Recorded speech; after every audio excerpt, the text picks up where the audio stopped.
Good afternoon from New Zealand and late evening for everyone in Florida and America who watch my YouTube lives. This one here's a local one. That's why I started off saying good afternoon. I'm running 18 minutes late, but the amount of intel I was getting before I started, I had to keep gathering it. So we've got quite an interesting action-packed show for you today. So stay tuned if you're interested in knowing more about an opportunity called SFCVIBE. Now, it's not the first time we've had a Vibe opportunity on my desk. We actually used to have one called VYB Vibe. Well, let's not go down that track. I diverse. But this opportunity has been a real roller coaster.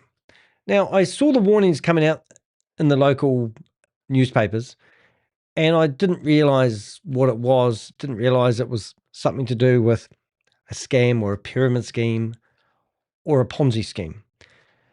So then I've just, in the last 7 days, caught up with everything that has been happening. And now I must say I am a walking encyclopedia. I know more about this company than most people who have actually invested. So it would be true to say that this one's been a real roller coaster. And today's show is going to be an eye-opener for those people who have potentially invested or even recruiting people to invest in this opportunity. What started as an online investigation has now taken me inside real-world recruitment events. So I've literally been face-to-face in a meeting where I got chased out of the building. Sitting in the room, watching how it's been sold and seeing firsthand how people are being pulled into this. This isn't just a poorly designed website anymore. This is boots on the ground, community level expansion happening right here in New Zealand and even my hometown, Christchurch. At its core, the pitch is very simple. What you do is you watch short videos, rate them, and get paid. But the reality is actually very different. Now, I'm just going to talk about the wee videos. Everyone might be wondering, how come all the videos are exactly 10 seconds long each? Well, that's the limitation of AI, which I do believe they're creating these adverts with AI. I can't help myself. I'm going to go off script a little bit. I do a bit of advertising online because I do drop shipping for a living. That's how I support myself, because I don't actually get enough money via YouTube to merit the time I spend at investigating these scams. But the reason I'm talking about that is if I want to put an advert on the internet, I don't need to get independent people who don't even understand my brand or my why or what I'm trying to advertise to rate my commercials. In fact, what I do is I normally upload 3 different adverts into like Facebook or Instagram or YouTube, and I let the stats determine what one ranks the best, and then I drop the other 2 adverts. So the fact that this opportunity is saying that there's a company out there like Walt Disney, yes, I did say Walt Disney, or Sony, or Universal, what do they call it? Universal Films, have formed an alliance with a real shady pyramid-like modeled opportunity and wants them to outsource rating their videos. Now, if you are clicking on these adverts, use a bit of human logic. What is the advert actually advertising? And can you find the product or the service or the person that the advert is actually displaying for? Or is it just generated AI Google to make you think you're doing something for your money? I diverse. This is the silliest thing ever. You're getting paid up to, well, there's different levels, but one of the levels I looked at is going to cost you $1,200 to purchase yourself a job. And then they're going to pay you $40 per day if you basically rate 5 videos. Since when do you purchase yourself a job? So you have to purchase your job first. You deposit money to unlock earning tiers. And the more you put in, the more you are told you're going to earn. There must be a new employment agency out there that I haven't heard of. That's the hook. And that's where the risk begins. What we're now seeing is the model spreading rapidly through communities. In particular, the one that I visited on Sunday, the 19th of April 2026, in case you're watching this historically, at 463 Colombo Street. It's spreading particularly within the Tongan community, where trust, relationships, and word of mouth are being used to grow at speed. Such a lovely community of people, and I must say I met some really nice individuals at the event. But unfortunately, there was a crew of snake oil salesmen interwound throughout that community, pushing people to invest. And I'll go off script again because one of the saddest things I saw at that event was some guy stood up at the front of the stage and told people that he doesn't have any money, and he believed that this opportunity was true and genuine. And he basically put a whole lot of money into the platform and now has lost the lot and nobody will help him. So what do you think happened? The lady who was organising the event pushed him out the door, told him to leave, and I went after him and I couldn't find him, unfortunately. That was pretty hard to watch. Now, if you are that individual or you have invested in this company locally from New Zealand abroad, wherever, I want to hear from you because that was a very sad story and I am concerned about his welfare. At the same time, they were not operating quietly. They are actively trying to build credibility. So today I rang up somebody I know who owns a major newspaper here in New Zealand. And I rang him up and said, "Hi, it's Danny. You're promoting a scam." And I'm going to show you that in a minute.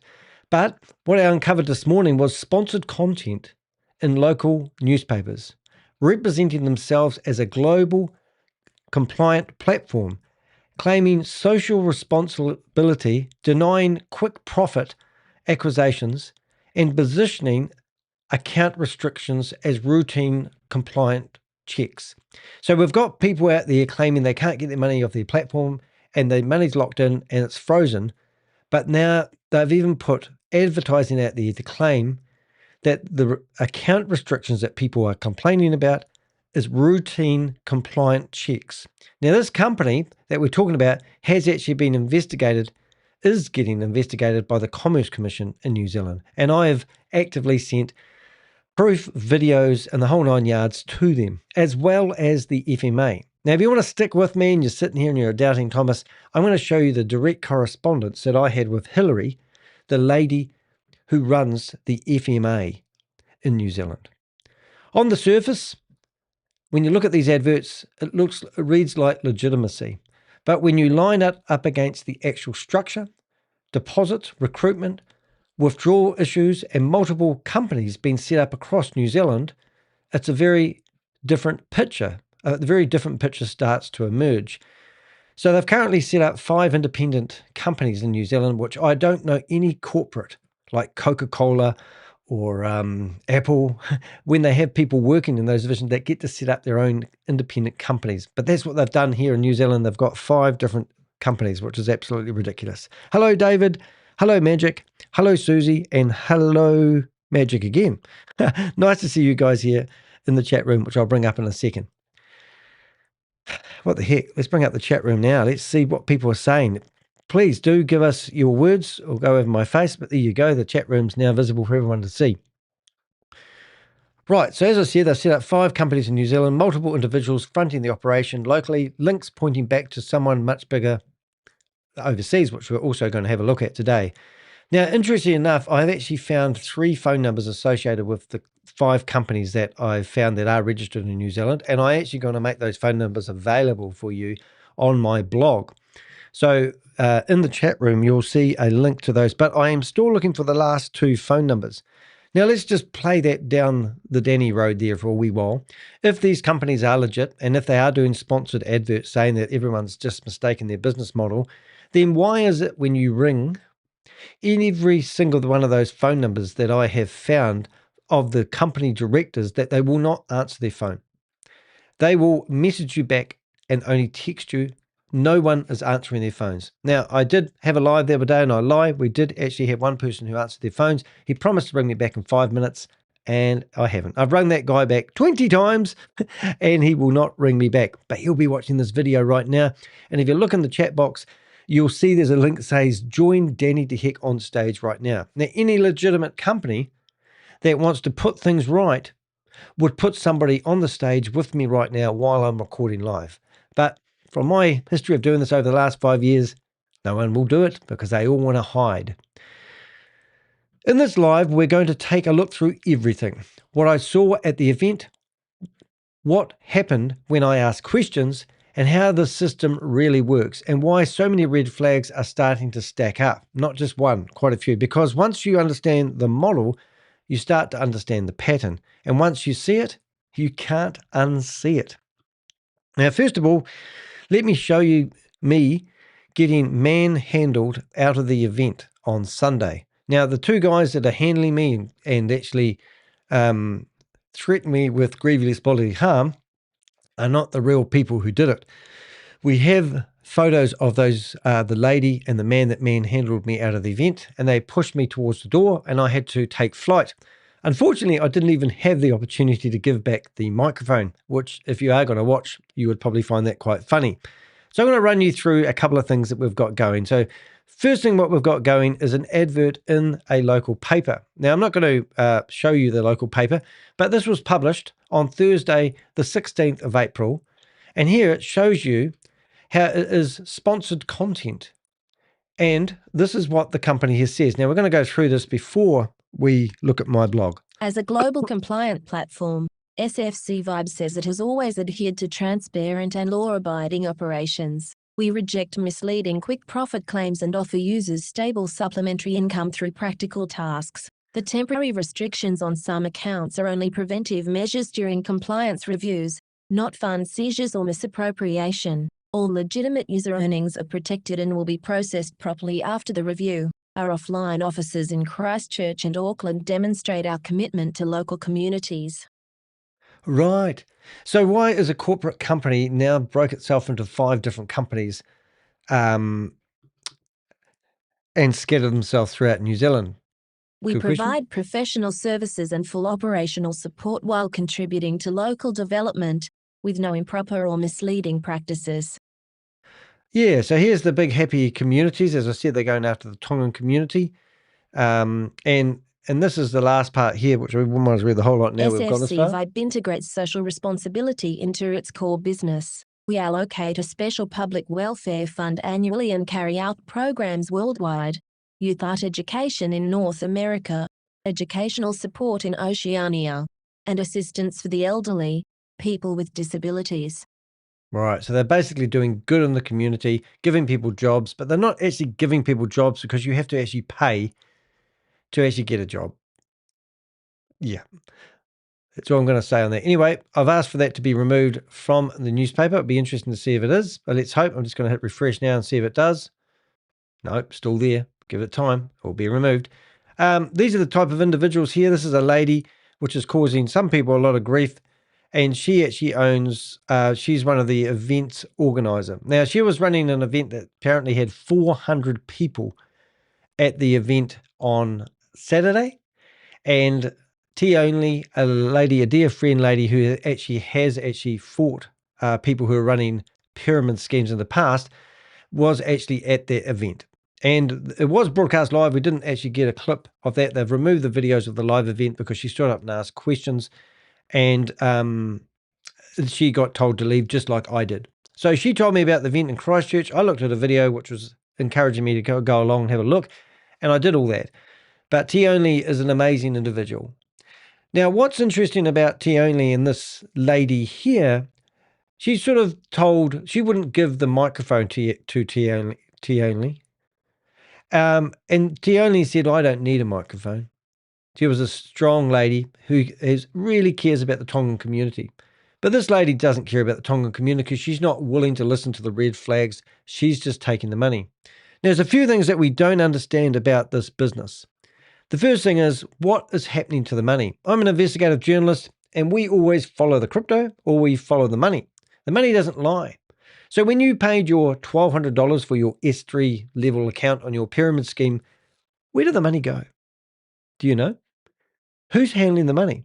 Now, we have got a guy called, we've got people in here. We know one guy is the biggest promoter here in New Zealand. He's 75 years of age. Now, I rung him, Mr. Wheeler, and he won't answer his phone. Now, we know that he's probably made around about $5,000 out of this so far to date. I also know that he was also promoting another opportunity called CR Group LLC, which has morphed into the biggest scam I'm investigating at the moment, called BG Wealth Sharing. These are not innocent people.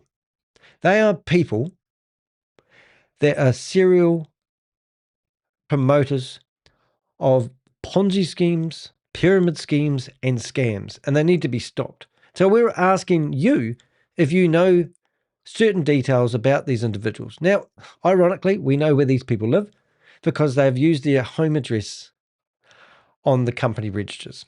Duh. Use your accountants next time. Keep your privacy private. But they don't live in flash houses, and that's why I had a look. These guys have been struck off companies. They don't have a history as business people. They're opportunists. They are people that are going after that money. So we know that people are walking into these offices with $1,200 or $800 to create your account, and then you can buy a $400 level, or you can go right through the levels. Now, we've got a video we're going to watch, and it's going to tell you all about it at the end. I don't know how to sort of get through this because there's a lot of data, so I don't want to waffle too much. But I think the best thing to do is to show you the Riccarton office. Now, I rang them up and told them that we are turning up at their offices today with a couple of investigators, just so they would keep the doors locked for another day. And it may have saved somebody who went to go into their premises. So if you are going to Riccarton and you're dropping into this premises here, you will find the doors are probably locked today. But if you ring up this company and want to talk to them, they won't answer their phones because they are a legitimate company. As I've already shown here, I'm actually going to go through and show you some of the stuff that actually happened in the weekend. So I actually asked a few questions.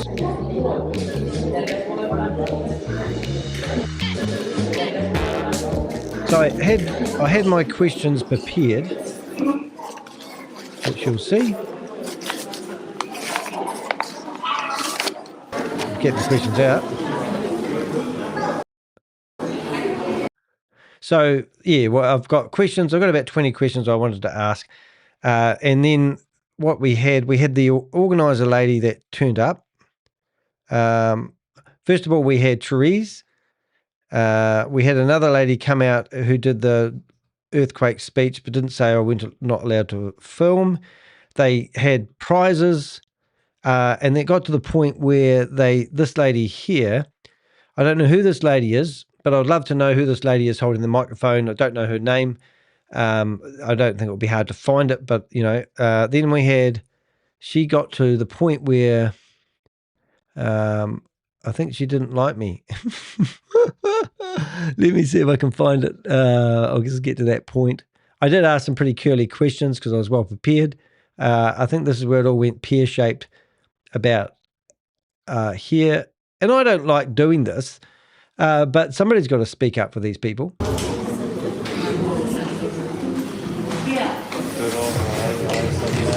Let's have a wee listen. So I just asked where the adverts come from. Okay. And I've been asking a few questions. Okay. And somebody was showing me their phone and the app. So isn't it, if you're paid to, I'm just curious, because if you're paid to rate the videos and you're paid to rate them as 5-star, is that ethical? So I got that wrong, but I thought that everyone was paid to rate these videos at 5 stars, but you can actually rate them, I presume, 1 to 5. I'm not sure. I haven't rated any videos, not part of the system. Like, so you're watching a video and you're paid to watch it and you're paid to hit 5-star?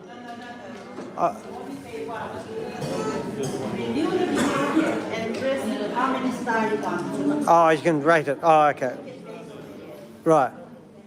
And this is to do with Walt Disney and Universal Studios and Sony. So is anyone else doing this? It's so good. It must No, be no, other- is any other company Have they doing got it? any competition?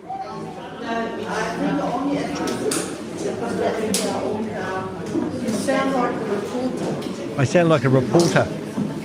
Sorry? The dragon said. There she is. If you look at her face, she's evil, man. She gives me the evils. Oh. Look at her. You watch her face. It's quite funny. If you can see it, I like to get a close up.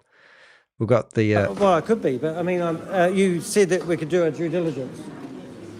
Oop, she's saying get I've rid got of some them. more questions. Are you from our team or you No, I saw it on the internet, so I thought I'd drop in drop into do what? to have a look. I went to, no, I asked for ID and they wouldn't give me the ID because they said I hadn't signed up yet, and I said I heard it on the internet, so I come along. You can't have heard it on the internet. No, there was a lady did a video about today, and she said everyone's welcome to come along, so I've come It was actually Teresa. I didn't know that at the time, but the lady standing on the left, she actually put together the video. along. Aren't you allowed to ask questions? No. Your question is fine, Thank you. but hopefully you'll not do anything else better than actually So she said, hopefully you're not doing anything else. And then other people, he's been recording us. And I wasn't recording. I was live streaming. No. Yeah. I love the video here. Yeah. No, you can't have my phone. No. Give me your phone. No. I've got questions. I'm okay. Well, okay. No. Excuse me. I'm an investigative journalist. All right. And You should call. I just got back from America for busting Ponzi schemes. This company is running a large-scale Ponzi scheme. Shouldn't be. No, I shouldn't be here. Cannot, you cannot. Matt. Jesus Christ.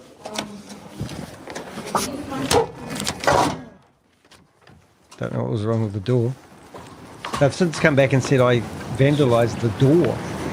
So I vandalised the door in about 3 seconds. So that was funny, but it did get a bit funny, and I've got to show you the funny stuff. But what they didn't realise is I actually had the microphone and it was hooked up to the sound system. So I think where did I go? So I drove around for a bit, had a yarn to a nice fella who was saying that he thought it was a scam as well. And then I went back, went and sat outside the venue and then decided I'd warn them. Have I done this yet? Yeah.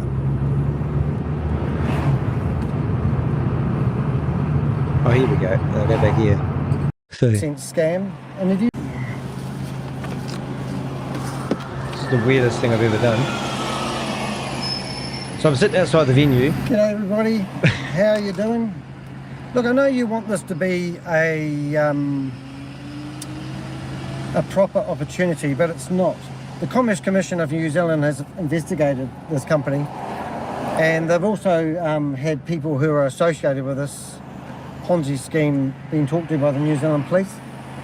So, you know, as much as you guys want this to be the real deal, this is a 100% scam, and if you refer anybody into it, you're actually going to lose, get yourself in a lot of trouble. So there she is. See you later. Bye-bye. I'll bring it back. So they've, if you're worried about your microphone, I can give it back, but I just don't trust the people there. All right. So then a few minutes later, I decided that I would risk everything. So now they're chasing me around And the block. I actually did. I'm going to run in there and give a microphone back. And then if anything goes wrong, I'm at, get this number, 400 streaming live. and 63, what do you call it? Lumbo. 463 Colombo Street. All right, here we go. Now, here we go.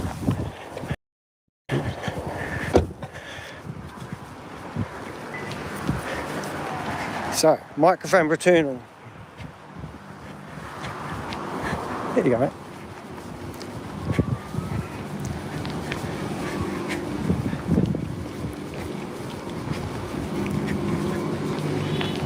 So we're going to turn this around.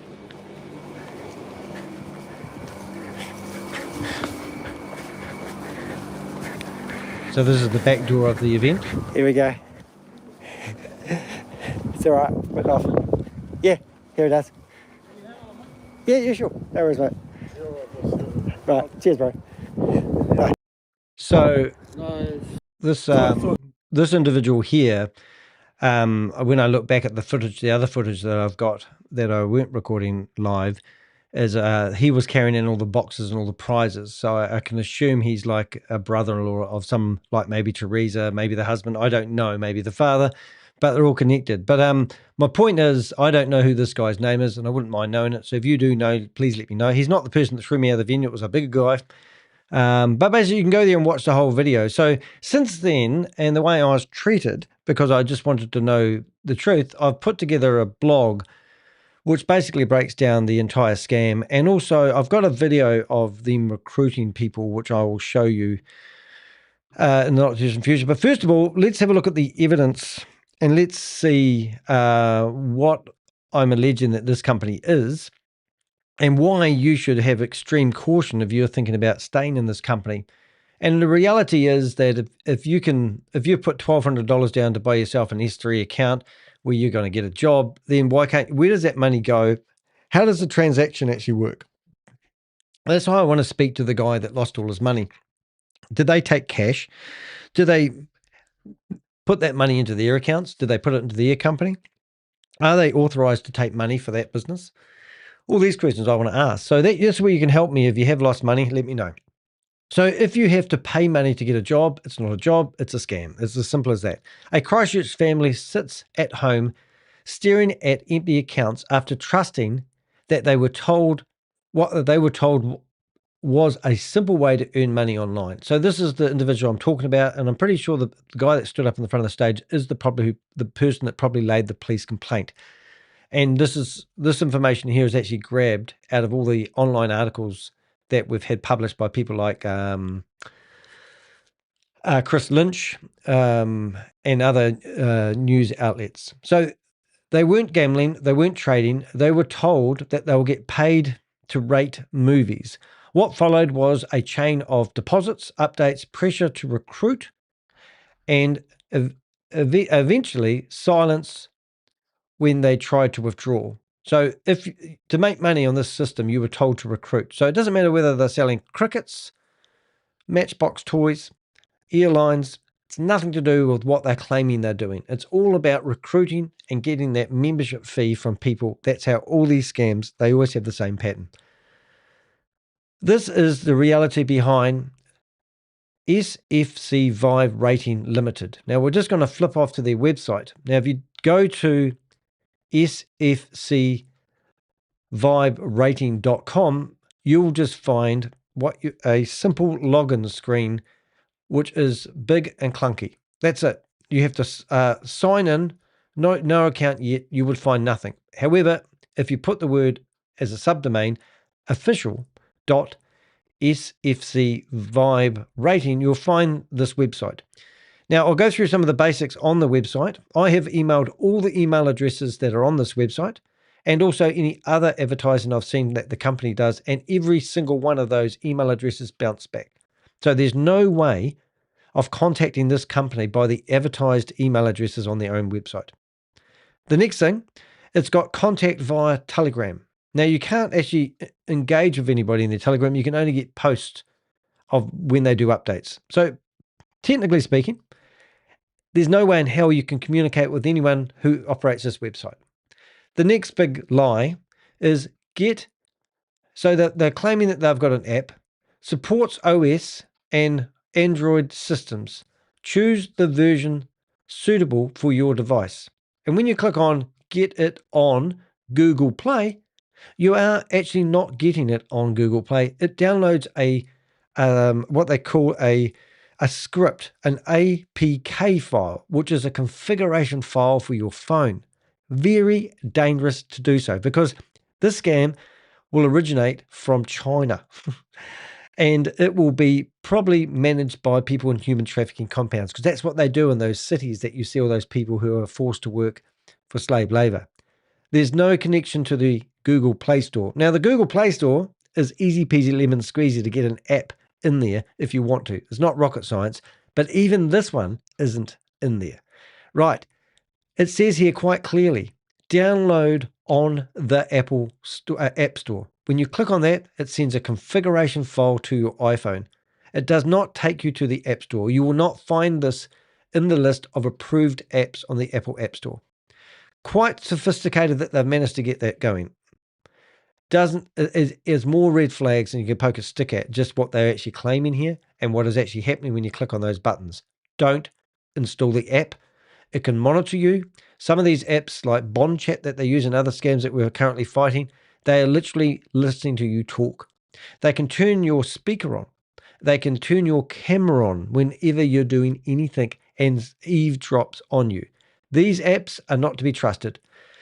It's absolutely ridiculous. So this whole website is a one-page website. There's no terms and conditions. There's no privacy policies. There's no disclaimers. There's nothing, absolutely nothing, except a one-page website that flicks to different sections when you click on it. So this is red flag, just the website alone, if you can navigate your way there, if you don't know the exact address.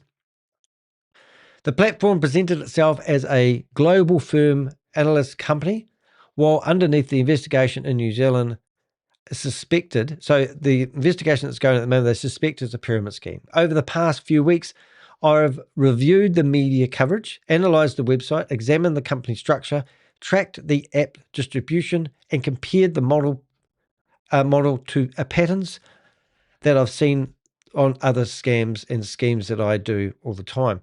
So if you don't know who I am, I'll just have to break that box out there for a second. Oh, there's that lady again. She'll be happy that she's on there. So I've got a team of Avengers. I fight scams internationally, and we go after all the different scams that you see happening around the world. Now, I just got back from America, when I say just, probably about 6 or 8 weeks ago now, and I was investigating a scam that was worth $328 million. And 2 days after I got back home, the guy who was running that company actually got charged for the crime of running a large-scale Ponzi scheme and scam. And literally, I was speaking to some interesting fella yesterday. He lost $750,000 to it. I've had people on the phone ring me up telling me they've lost $9.5 million to it. But they all started somewhere. You know, so if you go into here, you'll see that I've got all these here different Ponzi schemes and scams I'm investigating. So the one I was just talking about, this is the sort of data that we gather. So what we do is we literally have persons of interest, and these are profiles of everybody we see running or promoting large-scale Ponzi schemes and scams. If I go back to Ponzi schemes and scams, you'll see, if I go down, I don't even know if I've actually done one here, but I have to think about this now. Divine Gold, oh, there it is.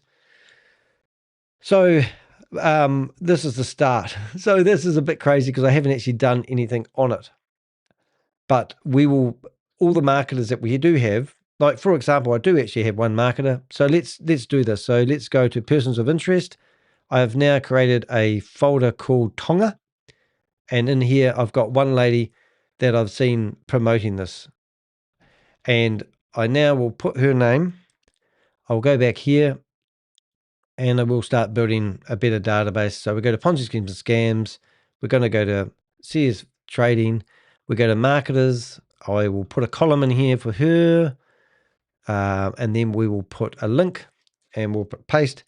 And now we've got people that we have seen marketing this opportunity.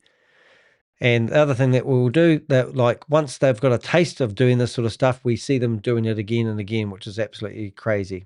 So now we'll put it in here and we can say we've seen this lady promoting this scam. And I don't even think I've got that lady in the right scam, actually. I think I've got her on the wrong scam. So I'll just take that back out again. Forget I did any of that, but you'll get the point. But we have a database. That's what we do.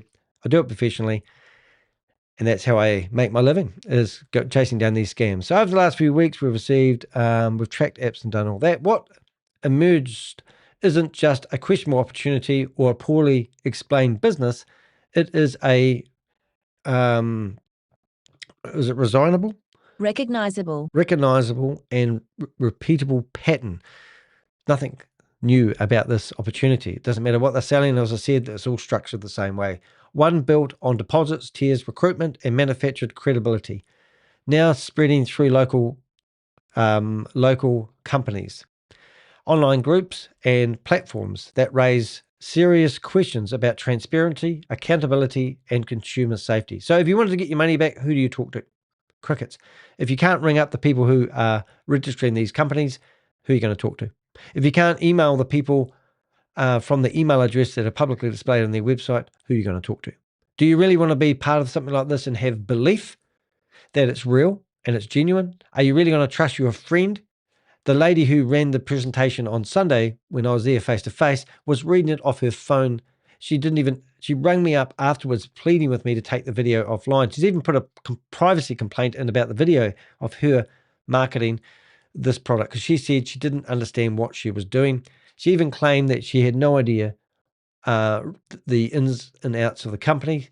And here she is on the stage telling people that the Commerce Commission is investigating the company because 3 individuals have gone AWOL in the company, and that's why they instigated a investigation with the Commerce Commission. Nothing to do with their company at all, she claimed. And here she is representing what I call a security, a financial service, which is just out of this world.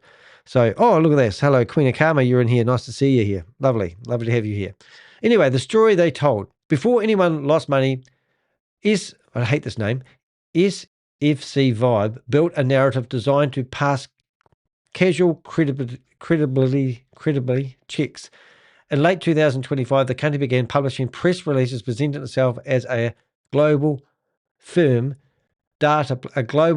film data firm, powered by artificial intelligence and operating across international markets. It spoke about analytics, audience insight, and digital infrastructure, language that sounded technical, legitimate, and forward-looking. So they were basically saying, now I've just thought of something incredible here. I don't know why I didn't do this earlier. Silly me. Right, there's the website. Here's that lady again. And now we're going to go to, we'll leave her on there actually.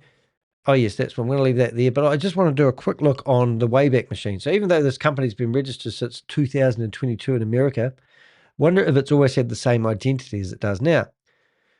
Nothing. So that domain name hasn't existed for 2000 because every domain name's in here. So let's try it from here. So this domain name, this company that claims to be registered since 2022, from 2020, that's their domain name. And the Wayback Machine always picks up domain names. It's clever. And it's only been here in 2026. If you were to do apples with apples and you use deheck.com, which is where you can go and support me if you want to, you can see that my domain name has got histories right back to 2021, which is crazy. And if you went to danny.co.nz, you'll see that my other domain name, and I showed this the other day, goes back to 1999. Prince would be proud of me. And you can come down here and then you can click on whatever you want to click. So my first domain name, so January the 25th, 1999, I can go back to my website that I was developing back then. That's what the Wayback Machine does. So as I just showed you, the domain name for this company has only been seen once, which is ridiculous. Right, so where are we? We're looking back to here. So by October, the narrative escalated. The company claimed a 5 million global advertising campaign. Have you seen the adverts?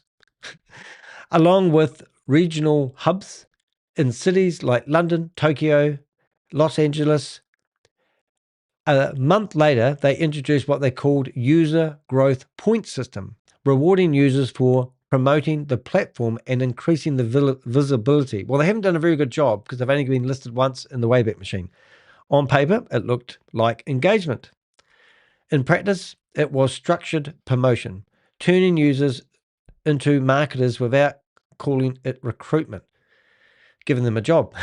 This is where the story becomes more important than the product, because while the messaging became more polished, the underlying business model remained vague. There was no clear explanations of revenue, no verifiable client relationships, and no independent confirmation of partnerships being referred. The platform positioned itself as part of the global film industry. Right on. And I've just come back from Universal Studios when I was in Florida, funny enough, but provided no evidence of where the money was actually coming from. So I know where the money's coming from, and I'll put you out of your misery now. It's coming from recruitment. And we don't even know where they're banking the money or how they deposit the money or where they deposit the money. And that's the critical point. The narrative was designed to be convincing at a glance. It sounded like something real, something scalable, something already established. But when you look past the language and into the substance, the foundations are missing. And in cases like this, the gap between what's claimed and what's proven is where the real risk begins. How the system actually works. Once you move past the branding, the structure becomes much clearer. Users are told they can earn money by completing simple tasks. Now, we've talked about BG Wealth Sharing Management and Wave Swift and Nino and CR Global LLC and also signalraiders.com. They are all task scams where, because you're doing something like a hamster on a wheel each day, you think that you deserve the money that you're getting. But they're just doing that. Cut and paste work or clicking on a button isn't a job. Sorry. Ask anyone who works at the supermarket. They go, beep. Once you move past the branding, the structure becomes clearer. The users are told they can earn money for simple tasks, typically rating movies, short video clips, which are all... Do your research on the adverts you're watching. Take a screenshot of the advert you're watching. Do a search and see whether that company actually exists. Where are those adverts taking people? What are they asking people to do? These are things that you want to investigate if you are using this. But before they can begin, they require you to pay an upfront deposit to unlock access to the system. Are you guys kidding me? Do you really think that's a job? The platform introduces a tiered membership structure, ranging from entry-level accounts to higher tier packages costing thousands of dollars. Each level promises higher daily returns. The numbers are fixed, predictable, and scale directly with the amount deposit. How ridiculous is that? That's not how real work behaves. It's how investment style returns are presented inside a controlled system. The deeper you look, the more mechanics align with something else entirely. Users are not just encouraged to complete tasks, they are incentivized to bring in other followers. Commissions are paid on recruitment, and those payments flow upwards through the structure. The tasks themselves, clicking buttons, submitting ratings, serve as a visual layer, not an economic one. So you can see the banner here for Behind MLM, which I'll go to in a few minutes. Now, a tip of the hat to Oz from Behind MLM, who has already classified SFCVIBE as part of the click a button Ponzi model, a system where there is no external revenue and the funds from new participants are used to pay earlier ones. So if you go to Oz, it's Behind MLM, support him if you can. What I'm going to show you might shock you, and I'm not going to read this article, but here he breaks down these stories. He goes into, so there's another domain name, which I didn't look, and I'm just going to go back to the Wayback Machine and put that. Now, we've got SFCVIBE and once again, you can see that this has only ever had one visit by the Wayback Machine. So that's good spotting. Thanks, Oz. And then it's got the other one here, which I just showed you earlier on. But have a look at this. What's that code in there? So this company is claiming that they are actually from America. This company was incorporated in 2020. And then all of a sudden you go to the website and look at the code and there's Chinese characters in here. That's because this scam has been ran out of a human trafficking compound. Now, it's either going to be in Vietnam, or Cambodia. My bet is Cambodia because I've actually been to Cambodia and I've been inside those casinos which are all owned by the Chinese, leased back to the Cambodian people, and they're in the casinos betting with American money. It's quite ironic. There was 30 to 35 different casinos when I was there, and that was 5-6 years ago. And now there's over 130 of these casinos, and they have buildings where people are actually working under juries. They're called human trafficking compounds. Now, not many people can say this, but I've sat there and shook the hand of the chief of police for Cambodia. And he was literally, interesting story, side story, had 5 cell phones on him. And I said, what do you do with all these cell phones? And he said, oh, we don't trust them on the internet. My data's too sensitive. So he bumps data between phones rather than having a phone on the internet, which he believes can be hacked. Now, if the chief of police for Cambodia is so concerned about people hacking his phone, why are you installing apps like Bond Chat or apps, configuration files to install apps on your phone? Are you really that batshit crazy? Oh, it hasn't stopped my phone from using. They'll be eavesdropping on you. They will be able to potentially find your credit card details that you've got stored on your phone.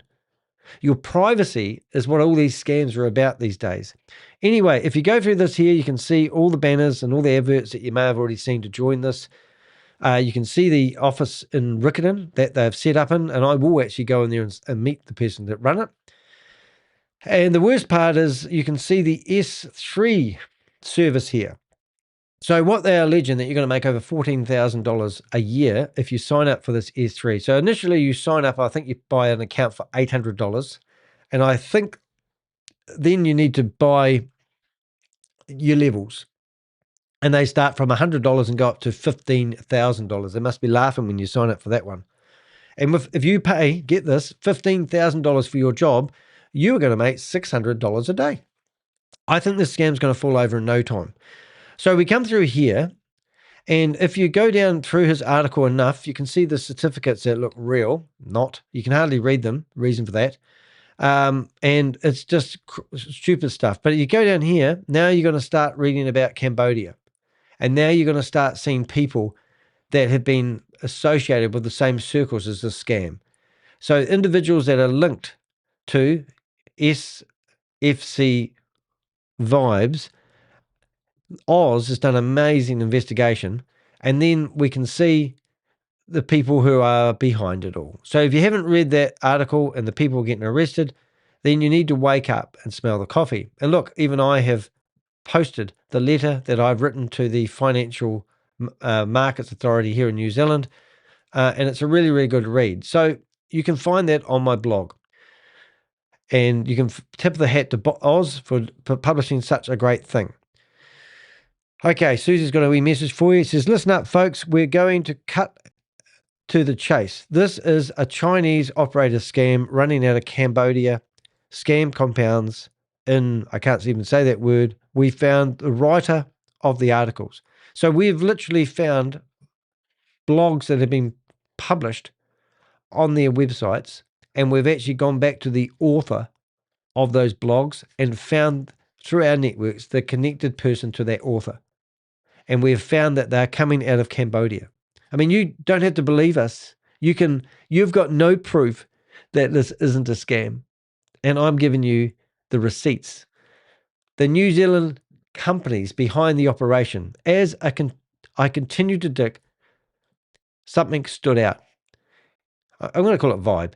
Didn't just exist online. It rapidly built a physical and corporate footprint across New Zealand.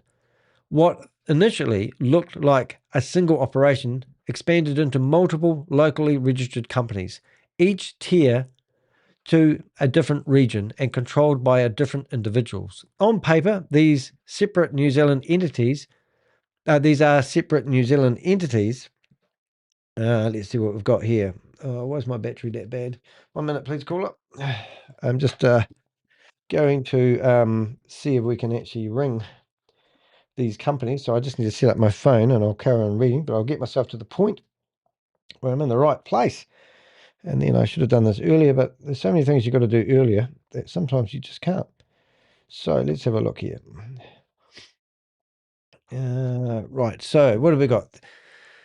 The company's office records show at least 5 different Vibe branded companies established within a short period of time. So I've taken the liberty here of actually putting the phone numbers of the individuals that we do have, and I'm actually going to ring them just to show to you that these companies don't answer their phones, which is a bit ironic to a company that's claiming that they are not running scams.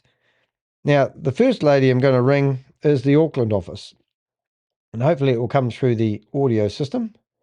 Actually, I'm going to lie. I'm going to ring up, I will do them in order so I remember which one we did. So we're going to ring up Ronald, and you can do the same.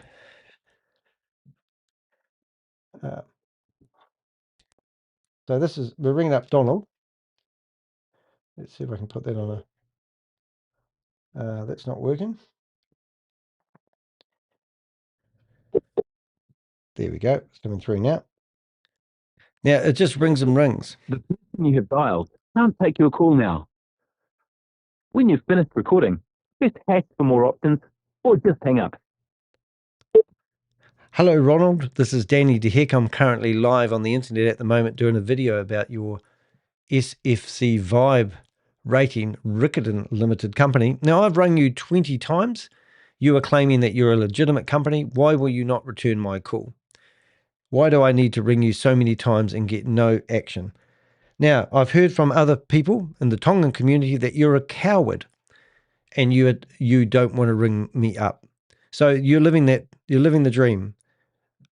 Ring me back. My phone number is 021 961 652. The sooner the better. You promised to ring me back 5 minutes after I rang you the first time, and you've failed to do so. All right, so that's him. So there's the first thing. So that's what's going to happen. If you sign up, it doesn't matter who you are. You can come here, click that button, and you can ring up Ronald, and you will not get the phone answered. So do you want to join up and be part of that company? Right, so now we're going to go to another number, and we'll go to the next one. So Robin Stanley Wheeler is a 75-year-old individual who we have been told he may be even in the dementia world at the moment, unfortunately. He has been involved in CR Global LLC Limited, which was a scam that's involved into BG wealth sharing. So this isn't his first rodeo, but he's already. So once again, you would think a legitimate company would let you ring them, but you can't. No, I'm going to ring. Yeah, I'll ring him now. I've got them out of order. But this is what happens when you ring this company. Straight to answer machine. Not available right at the moment. Leave a message. I'll come back to you. At the tone, record your message. Hello, Robin. This is Danny DeHeck. I've actually called you about 20 times. You've never, ever returned my message. I'm live on the internet now, and I'm looking at your company that you have set up called SFC Vibe Northwest Limited, and I understand that you are actually taking money on behalf of an international company and putting it through your company. Technically called money laundering, from my opinion, and that's just my opinion, but I have asked you multiple times to ring me, and you don't. I know where you live. I know how old you are. I know your living arrangements. I know you don't even own your own house, and you've been on your bones of your ass for a long time. I don't know why you do this, and I also know that you used to be running another get-rich-quick opportunity that has fallen over called CR Group LLC. I don't know why a company would set up a company and then not take phone calls from people that ring. And I've just advertised your phone number so other people can ring you up and see if they get the same response I did. Because this is not a legitimate opportunity that you're promoting. It's a scam. And you're running a pyramid scheme. And it's got to be stopped. If I have anything to do with it, I'm going to stop you. All right, deaf ears. So you can hide behind your phone. But the one that takes the cake is this lady called, I can't even read her name, but it's this lady here. And you can read that name, and we're going to ring her up and see if she answers.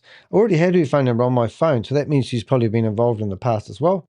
But let's see if she'll ring up. And then we can ask her some of the questions. This is the voicemail box of 20419873111. Please leave a message after the tone. Press 1 if you wish to leave a message, or hang up otherwise. Hello, Fane. This is Danny De Heck. I'm a investigative journalist based in Christchurch, New Zealand. I've been trying to reach out to your company that's been advertised, SFCVIBE Rating Manukau Limited, and I've been ringing everybody in the company hoping that somebody would actually return my call. Now, I know you're putting out adverts saying that you're a legitimate company and the Commerce Commission is researching you because they've just got it all wrong. But I have got numerous people to ring you and you never return anyone's call. The only time you return people's call is via text. So if you're not doing anything wrong, then jump on the internet, go to danny.co.nz, and please reach out to us because we'd love to ask you a few questions about this not pyramid scheme company that you're promoting to everybody. Now, we're going to name and shame individuals. We're going to build a file on you, and we're going to put all that information together, and we're going to make sure we help the police with their investigation. Contact me if I've got it wrong. So, this is what I'm getting at. So all those companies literally don't, but if you want to ring those people, you can hold your mouse over there and click it, and it will pop up and ring those people. And what we want now is the ones in black. We don't have the phone number of this individual. So if you want to put that in the chat room, if you find it, or email it to me anonymously, that would be great. And also this individual, I wonder what the computer sounds like when you read him. Skylar Matenga. Skylar Matenga. That does sound like a Tongan name, just saying. And this one? Tupunga Mitchell. Whew, Danny's never going to pronounce those ones. But anyway, all these companies were incorporated between January and mid-April 2026. Each has a single director with 100% shares. So you'd think how does that work? Just think about what I just said there. Each of these companies have set up under the name, the brand, SFCVIBE. They're leasing premises. Now, I know that this guy here, Robin Stanley Wheeler, has actually leased a building. How long do you lease the building for normally? Well, he's leased it for 4 months. Crazy. Thank you to the leasing agent for that information, by the way. All these companies were incorporated between January, blah, blah, not listed. Each of them has a single director, not listed ultimate holdings, no one listed ultimate holding company. So that means they should have some connection to the master company back in America. That's what I'm getting at, I think. And no constitution filed. Is that constitution? Constitution. I got it right. That structure is not unlawful in itself, but it is unusual for a platform representing itself as a global coordinated operation with significant funding with international partnerships. So how's the money moving? I'll say it again. How does the money for this organization work? How do these companies distribute the money for people watching the ads? These are transparent questions, ladies and gentlemen. There is no visible pattern entity, no central governance, and no clear explanation of how these companies connect to the broader SFCVIBE platform. Boy, I hope I don't have to say that too much. One name that has already been firmly in the public domain is Ron Vans, and I think we've got his full name up here now because we've taken it. We must update that name. I'm pretty sure that's a longer name. Yeah, Bernard. Don't forget your middle name. The director of Riccarton-based entity has appeared in multiple New Zealand media reports as the spokesman for the platform. He has publicly defended the model, declined it as a pyramid scheme, and attribute complaints to misuse by users. That is crazy. So the guy that stood up, told everyone that he invested in the company, can't get his money out, is distraught about losing his investment, is the people they're thrown under the bus. And I tell you what, when I could feel the familyness in the room when I was at that event. And it's awful when you see snake oil salesmen interwounding themselves in these Tongan communities. I love culture and I love people who embrace that side of life. I don't really have much of a big family myself, but when I see culture being abused by other snake oil salesmen, it upsets me. And I believe that these people who've set these companies are idiots because they have been thrown in front of the bus for some entity that is probably, well, is, in my opinion, ran out of human trafficking compounds out of Cambodia. And we can already see that Oz has highlighted the Chinese text in there. Why would, if you come to me to develop a website, why would it have Chinese text in the source code? Really? Wake up, guys. Negligence is not an excuse for bad behavior. So it's got not just, so it says, what have we got? Reports, media, that places him directly in the operational narrative. So Ronald here, because he's 100% director of that company that he's set up under the brand and in Riccarton, so he's 100% director. That means the bus stops at his door. He's responsible for all the money that's going in through that door because he's the sole owner. And he got told to set that up. He probably got paid to set up the offices. He has publicly defended the model, declined the pyramid scheme, blah, blah, blah. That places him directly in the operation narrative, not just listed as a director, but someone who actively promoting and representing the system locally. Other directors are less visible in mainstream reporting, but their names are surfaced in the community level discussions and warnings posted, particularly within specific community groups where concerned about VIBE have been actively shared. It's important to be clear these discussions are not independently verified filings, but they do indicate that awareness of these individuals is circling among the communities being targeted by the scheme. What this ultimately reveals is not proof of wrongdoing by any individual, but some think just as important, the decentralized local structure rolled out quickly within. I'm not reading very well today. I don't read well any days. I'm just going to read the next paragraph to get the flow going. Identifiable individuals fronting different regions and no clear central oversight visible from the outside. In situations like this, that matters, because if the system fails, the question becomes very simple: who is responsible, and where does accountability actually sit? The early warnings before New Zealand caught up. What stands out in this case is how early the warnings began overseas. In February 2026, the Consumer Council of Fiji issued a clear alert, describing SFCVIBE as a sophisticated task-based pyramid scheme designed to defraud users. They identified the key mechanics: immediately upfront payments, tiered access, and recruitment incentives driving the system. Those warnings didn't come after a collapse. They came while the platform was still actively expanding.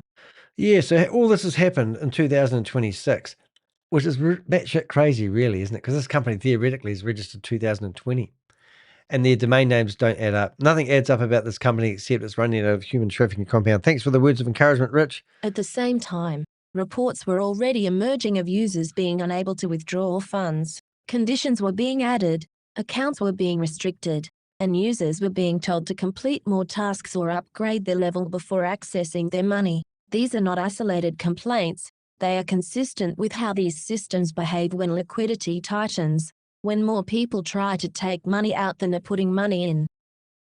Yeah, so you get this. People are told to upgrade their accounts before they can get their money out. Can you imagine going along to your bank or your job and you want to be paid for the work you've been doing? And they say, I'm sorry, you need to upgrade your account before you can get the money out that we promised that we're going to give you when you signed up for that account. It's ridiculous. It's absolutely batshit crazy.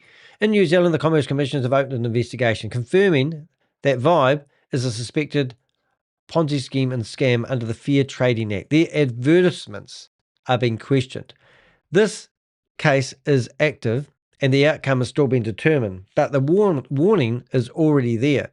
So they don't issue these warnings lightly. So here's the warning, and here they are telling you that the Fair Trading Act is being questioned. So we've added to that investigation. We've gave them some information, and we also gave them the videos and the names of anyone we had at the time, and that database is growing every day. Now let's go to the next one. What's harder to ignore is the gap between these warnings and the broader regulatory response.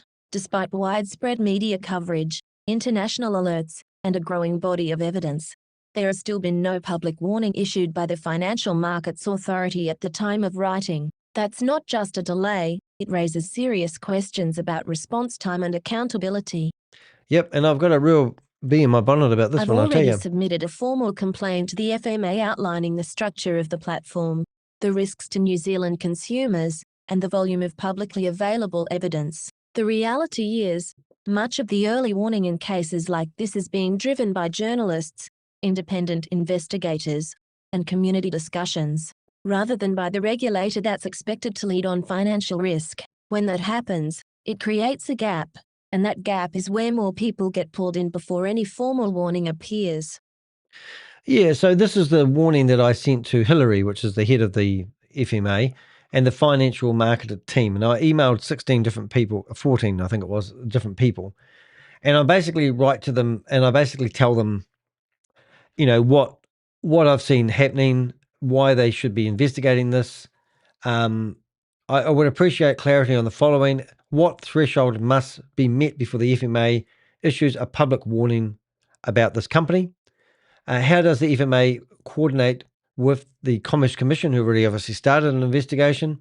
And what steps are currently being taken across? So I sent that off, and I think that they have a sense of responsibility. And I'm quite adamant about me sending off those emails. So if you want to read that, you just need to pause my screen and then put me on 1.5 times to get back up to where I'm at. But that's proof that I've actually engaged with. Well, that's not proof that I've engaged with them. This is proof that I've engaged with them. So here's the response, a follow-up response. So this response was a follow-up response because I put together a video of what happened at the event to show to them to make sure they catalogue what's going on. And I mentioned about, I actually said the 20th of April, but it was actually the 19th of April. And I said, here's a video of me being manhandled out of the event because I simply asked questions. Given the following, the ongoing investigation by the Commerce Commission, the volume of media coverage raises some concerns, international warnings already issued, the structure involving deposits, recruitment, and restricting withdrawals, and the behaviour observed when due diligence questions are asked. So this was a follow-up. So I've now sent 2 emails off to the FMA, our financial regulator. So I received the first response back from a lady called Samantha. Now, Samantha, I've dealt with in the past. Thank you for your emails. And this is why I get so frustrated.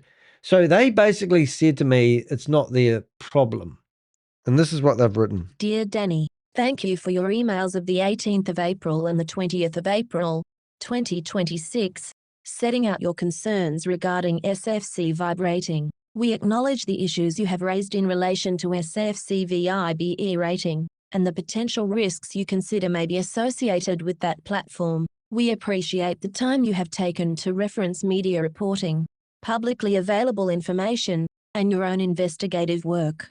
Given the concerns raised in your email, we have considered this matter pursuant to the complaints about the FMA policy and have reviewed the relevant information. By way of clarification, the Financial Markets Authority's FMA role is limited to matters that fall within our statutory mandate under the Financial Markets Conduct Act and related legislation. Our focus is on whether a product, service, or activity involves regulated financial products or services, or conduct that otherwise falls within our supervisory or enforcement remit. Not all schemes or platforms that raise concerns about consumer harm sit within the FMA's regulatory perimeter. Where a platform such as SFCVIBE rating is concerned, our initial consideration is whether the activity involves financial products or services as defined in legislation, or whether the issues raised are more appropriately addressed under consumer protection law. Based on the information currently available to us, the FMA's understanding is that SFCVIBE rating appears to exhibit characteristics commonly associated with the pyramid-style scheme,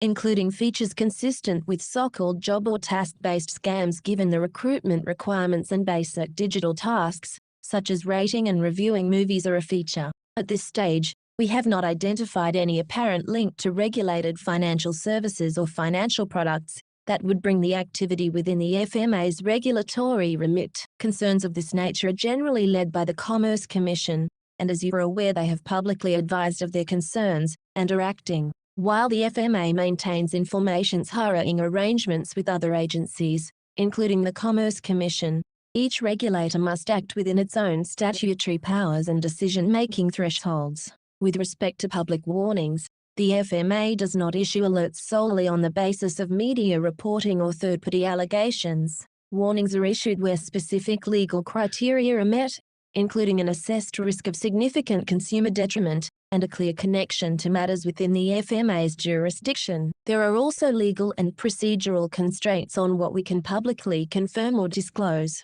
The absence of a public warning should not be taken as an endorsement of any platform or activity. Accordingly, there is no regulatory basis for the FMA to issue a public warning in relation to SFCVIBE rating. We recognize the broader point you raise about the importance of timely public information and the potential for harm arising from emerging schemes. The FMA keeps its processes and thresholds under regular review and continues to work with partner agencies where issues span multiple regulatory frameworks. With respect to your recent attendance at a SFCVIBE event in Christchurch and your experience during this interaction, this video does not include any indication that SFCVIBE or its activities fall within FMA remit. We suggest you report directly to Commerce Commission via their Report a Concern section of their website. For completeness, we also note that Andrew Park and Hilary Zhang are no longer with the FMA. As previously communicated to you in our email of the 8th of January,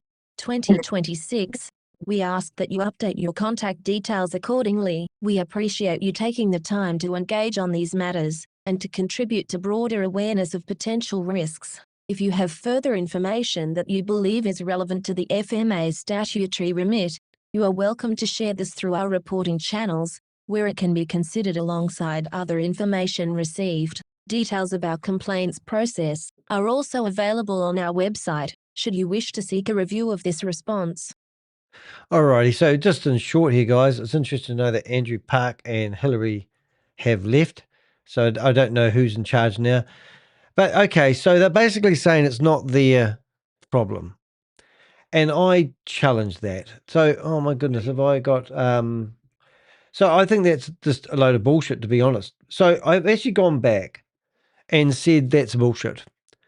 And I think you would probably, I don't know, you don't have to agree with me, but I just can't believe that you write to the financial regulator and it looks like they're using everything they can to sidestep doing anything about this. Now, when they do publish a warning, it's normally between 100 and 150 words at the most, except for CR Group LLC. They did a milestone on that one because they had 900 different domains to list. But let's not go down that thing. So this is my reply to them, which I haven't had a response yet. And they don't like me going public. And they're very PC about everything. But they don't do anything to stop these companies. Because what use would a public warning do 2 months after people have already started giving away their hard-earned money? And what part of this operation is true and genuine? None. So anybody can go along, set up a company in New Zealand and do what the hell you want because the FMA is going to say, well, this isn't a financial product.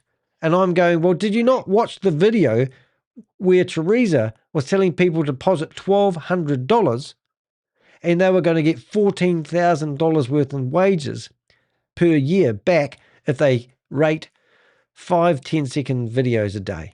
What part of legitimate business is that? And so this is my lovely email back to Samantha. Before I get off my soapbox, I'll finish this. Hello, Samantha. Let's step back and look at this properly.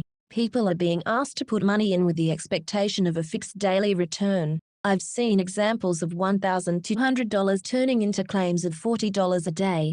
That's over $14,000 a year. That's not casual income. That's a promised return on an investment. Once you cross that line, this stops being tasks or side income and starts looking very much like a financial product, whether they want to call it that or not. And that's exactly where the FMA's role becomes relevant. The FMA exists to protect the public from misleading financial offers and regulated investment schemes and unrealistic return claims. If something's being marketed as a way to generate consistent returns from deposited funds, then questions need to be asked. They do need to be. Where is the revenue actually coming from? Is this offer registered, licensed, or compliant? Are the returns being generated internally or simply externally, or simply redistributed internally? So is it a Ponzi scheme, in other words? So what they're basically saying, it's not a financial product, but it was presented because they've just chosen to use terminology that may not actually say it's a financial product. It still walks like a duck, looks like a duck, quacks like a duck.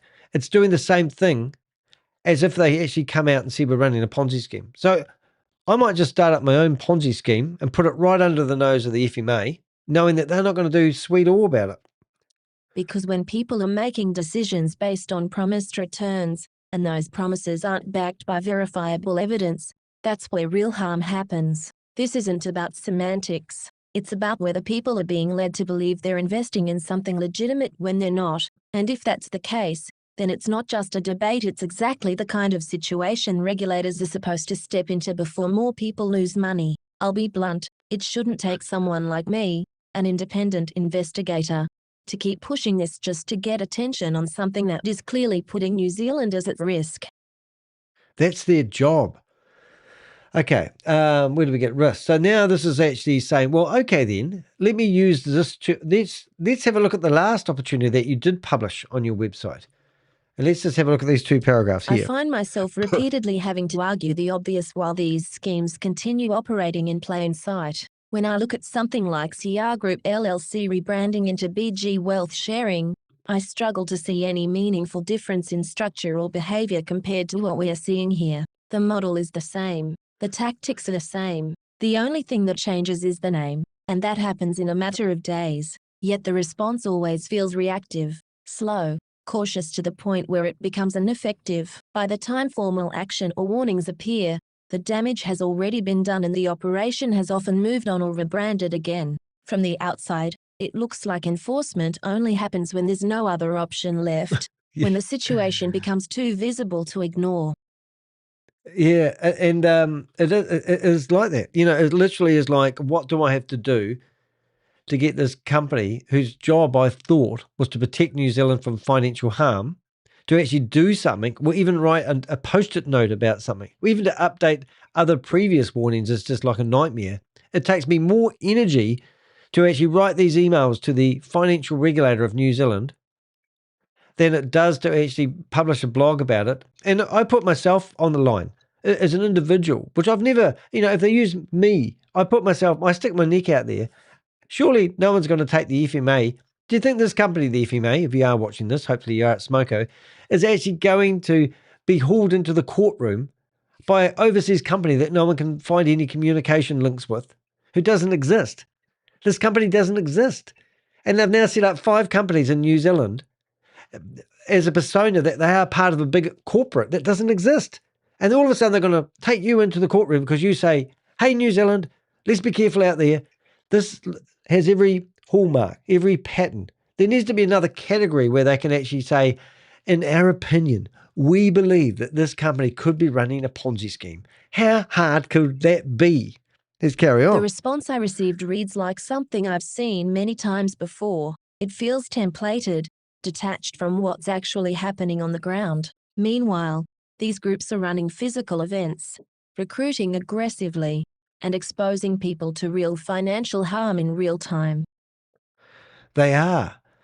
And that's the truth of it. All right, let's get to the end of it. This isn't theoretical. At the event I attended, a man stood up at the beginning and spoke about losing money. He appeared visibly distressed, genuinely struggling, and was trying to warn others not to make the same mistake. Instead of being heard, he was removed. I followed him outside because I was concerned for his well-being, but he had already disappeared. That moment stuck with me, because it wasn't about theory or terminology. It was a real person, visibly impacted, trying to stop others from going through the same thing. That's the human cost of delay. These schemes don't wait for regulatory processes to catch up. They scale, they recruit, and when pressure builds, they disappear or rebrand. If the response remains slow and reactive, then the reality is simple.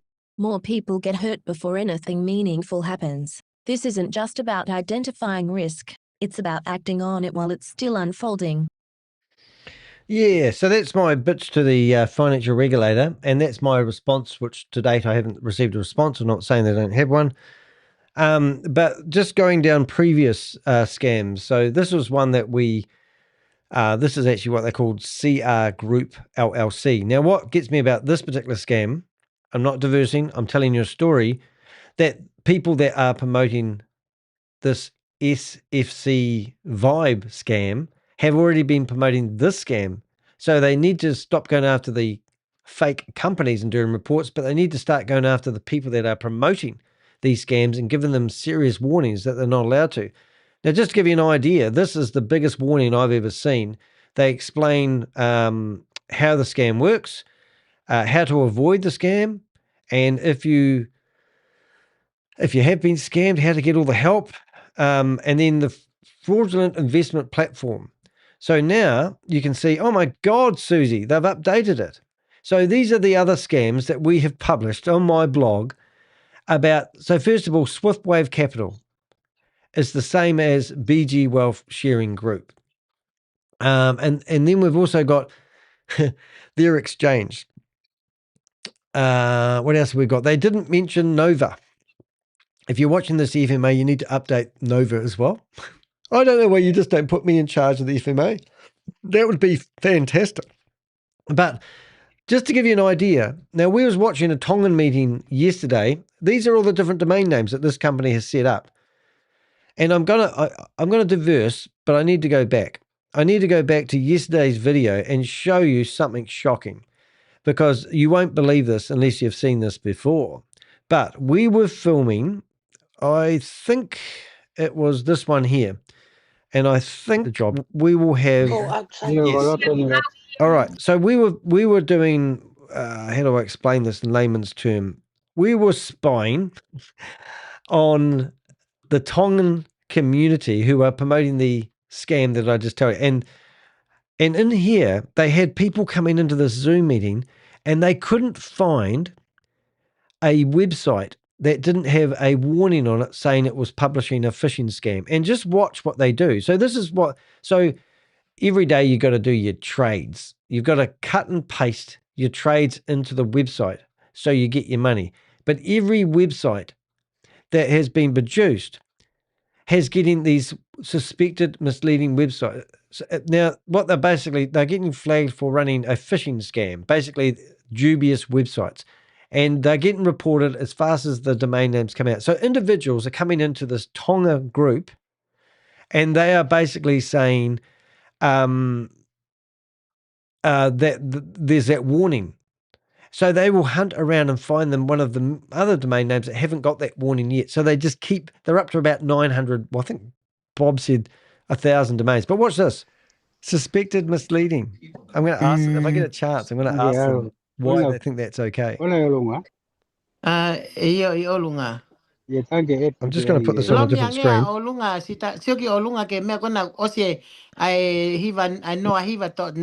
want to see if I can change my name. I've got smell it.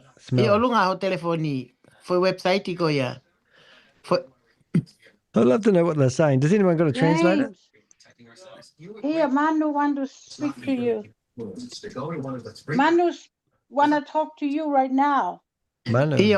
So Manu has been asked to get on here because they can't find a domain name that doesn't have that warning on it so they can do their daily trade. So even though there's warnings about these sites, they're trying to bypass them. It's absolutely batshit crazy. Oh.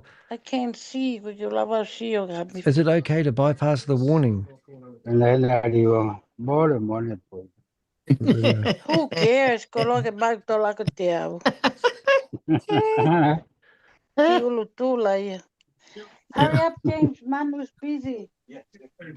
Hurry up. Yeah. Oh my goodness, what's happening? James. No, Manu is James. to DSJ. And James. turn it up. It's on speaker. It's on speaker, but I don't know. It's James. Go louder. James. This is crazy. She's calling you. Okay. Yes. Look at the top net on top. No, the app on top. On the screen. Unplug your phone so I can. Okay. I think I found this lady's YouTube channel. All right. So this is a live meeting Got right now. Safari. And Oh, they're doing the same thing as yesterday.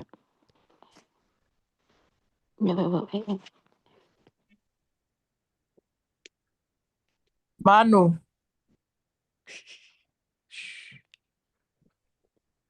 But they Manu.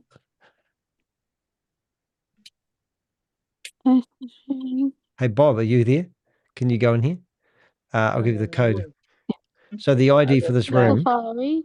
take their mind off me. Password, 1, 2, 3, 4. Somebody else go in there and cause some havoc. So they're literally in here trying to find website addresses that haven't been flagged for fraud. And this is all the same people who are promoting this SFC Vibe thing. And Yes, they're Jay. literally doing what they were doing yesterday. 19. Yep. And they're trying to find a website that .com. hasn't been flagged yet. You can't make this Yes. shit up. H5 slash Oh, you're back. Good on you. iOS. So they're typing in one of the 9,000 domain names to find one that hasn't been flagged so they can do their trading. Oh, There you go. There You we can go. edit your home screen. okay. You know how to edit the home screen? All right, so I'm No. going to actually see if I can go in there with another, Click on the three dots on another, the bottom right. This one? another, Three dot share. Click on share. Scroll up and add the we'll home go back to screen. the blog in a minute. But they're all the same, and these are this is the Tongan community, Right there. and That's they the home can screen. see that the people are trying to put these warnings in here, and they're just trying to bypass them. Add Home bookmark, add screen. So favorite. what can you do to help these people? Do I need to go do meetings, face-to-face meetings, and convince these people? But Click then on they'll this. throw me out because they don't want to hear the truth. There you go. All good? Yes. Well, yeah, wow. Okay, let's see if I can get in here. What's the name? Hello. Yeah. Tao share cho cô yêu của tao live. Hello, Okay. happy. Thank you. Yes. Hello, phải nói năng cả happy. Hello, Hold kỳ on. kèm mà lúc dài. All right. Happy. Yep. Can you see on So, the, and these are on your this is screen the on the Tongan community. Hey, right look, there? and That's they the home can screen. see that the people are trying to put these warnings in here. Oh, well done. Nó And they're just trying to You bypass guys them. Are being broadcasted live. So Right. what can you do to help these people? Do I need to go do meetings, face-to-face Brilliant. meetings? Happy? So they're sharing my feed live on the internet at the moment. Happy. Can you see breakout room on the top left on the screen? On my screen. That's on the funny. phone. Well Can you done. see the white box? Four white box. Top left. I'll see if I can get another. Top left. That was well done. Thanks for that. That was brilliant. So Yeah. what they've done, Queen Yeah. Karma's gone in there Go to room and literally four. used the Room share four. button Room 4. and broadcasted my live I'm into in their room, and they room still 4. don't flinch. Okay. Okay. Thank you. So what's her name? The Volvo iPhone in the I might go back and get one of these names. Hello. Có gì anh blog đi. Akai kitu à. Ủa này lô tô. Where is it? Có gì blog tao live gitu. Here we go.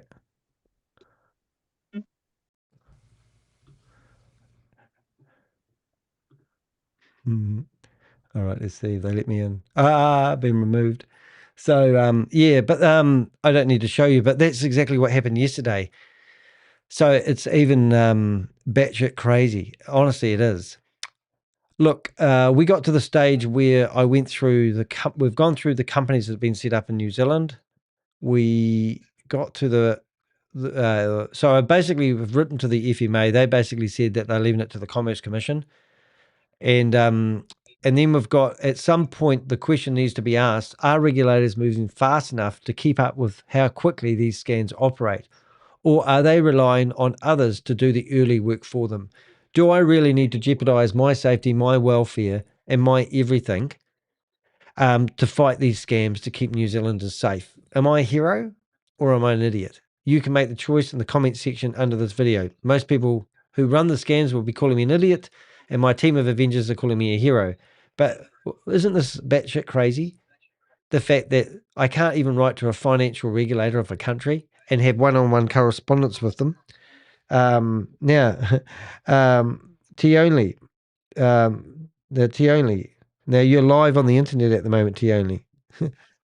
Is that all right? You can be there if you want, but people can hear you. And are you watching my video? It's just oh yeah, that's all right. It's a private. Yeah, this is with just so you know you're public at the moment. Hey, hi everybody. Tiani Fakukala. My Facebook is actually the data right now, but I'm still trying to be on there.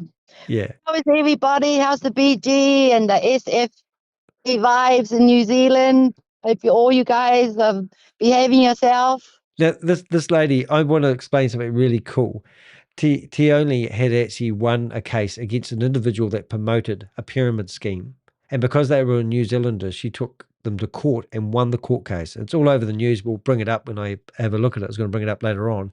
But so if somebody has recruited you into a pyramid scheme and they are a New Zealander, you can take them to court and win. And she's living proof of that.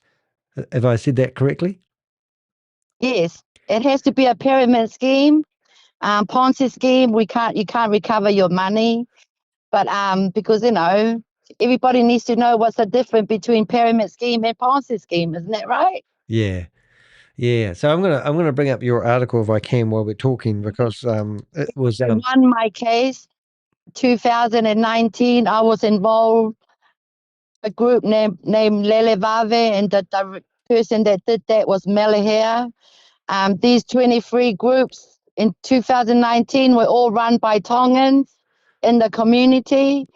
And I mentioned to go to the dry bureau and aim for my 18,000. It was meant to be 20,000, but 28,000. But I'm still trying to get my 10,000. Right. Awesome, man. So you're a living proof that you can take these people to court and win. I also have an elderly couple. It's been 3 years now. I've been trying to get their money. They went through a pyramid scheme named Tongi Tupe that was ran from America. And the admin was Officer Sao, and she was the admin here. So she's currently paying them $50, but we want more. So yeah, we're still fighting for it, and hopefully these elderly couple will get their 26,000 being paid back. Is that the people that are standing in the doorway with the blue shirt on? Is that the couple you're fighting for? Peter and his wife Selu. It was on the news. So you fight other people's battles for them? I fight them. Even though I've got another guy that lost 60,000 through the same group. Yeah. The same admin, Officer Sao, and I'm going to go for his case soon. Once I get her to pay these other people, I'm going to get his. But the Jibera only can claim 30,000. So, but that's better than nothing. And then you get your freedom, and you know. Yeah. It's the worst feelings when somebody steals your money. Oh, I think it's just it's so awesome. There's people like you out there helping guide people basically who've got themselves in these trusted. Yeah. So Tioni actually stood up at the SFC Vibe event that had about 300 or 400 people at it, and stood up and said asked those questions they didn't want to answer, and then got pushed out the door and everyone had to go to lunch early. Unfortunately, the person that was running the show, the lady that was holding the mic, she was involved in one of the group as well in 2019. Her name's Lisa. Yep. She's gained a bit of weight, so I didn't recognize her then. But when I came and match up all the photos that I have from last year, she kind of, and I'm sure it's her. So she hasn't learned her damn lesson. I've got a photo of her on the screen at the moment, the one that you sent me. Yes. Yeah. And what do you think the answer to stopping these, like if you had a magic wand or you had all the power, what do you think would actually, like you've given up on the FMA like me, everyone's too slow and these schemes seem to get traction too fast and no one can keep up. Yes, that's right. Fortunately, feel very disgusted because there's mostly my Tongan people. I've been giving warning for the last 5 years. Held meetings, go on TV, radio. Nobody's listening to me. All I get is threats. Yeah. There's one there of you. There's a nice photo. I've learned the hard ways. I've seen people commit suicide because of these. One of the person committed suicide because he thinks 10,000 out of these 23 groups. Wow. And it's sad. And I'm going to fight all the way. I'm going to fight all the way with the Commerce of New Zealand. I actually was ringing you up and today to tell you that Commerce of New Zealand have contacted me. I'll be talking to the person who's dealing with the scam. I won't say his name, but Yep. I'll be talking with him tomorrow. Oh, you're awesome. I mean, I emailed you, I think about 4 or 5 months ago on a different matter.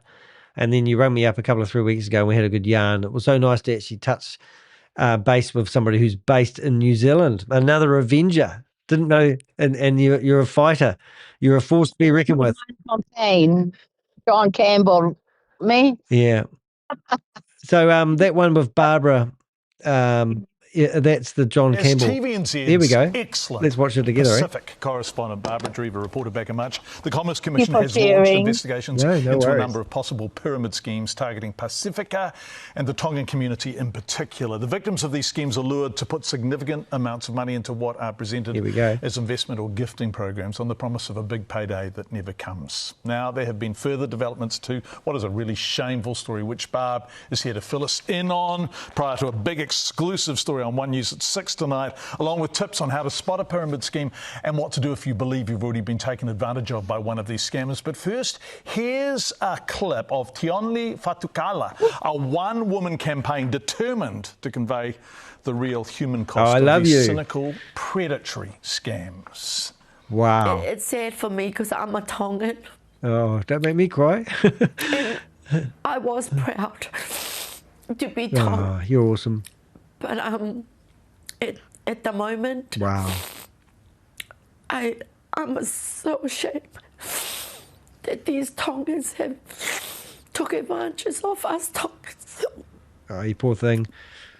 Wow, Barbara. Yeah, Barbara Drever joins us in the studio. Yeah, it's bringing me back.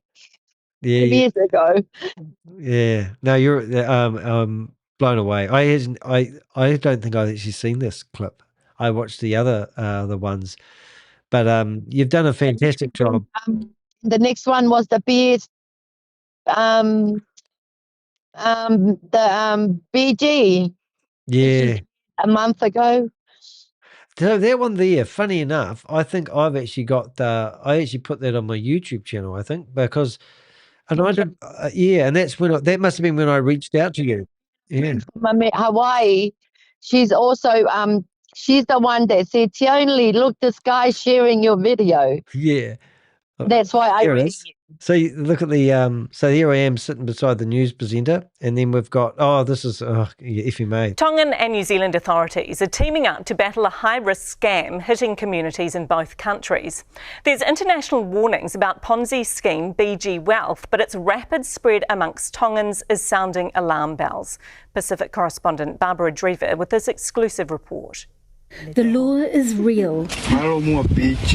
Promises of big cash, 100% returns and more, sweeping the Kingdom of Tonga. Oh, cool. There's Barbara again. More people are being really captured great. under this She's really supporting me. scam. It's why the National Reserve Bank of Tonga has put out a warning, as well as... People don't realise the work that we do, and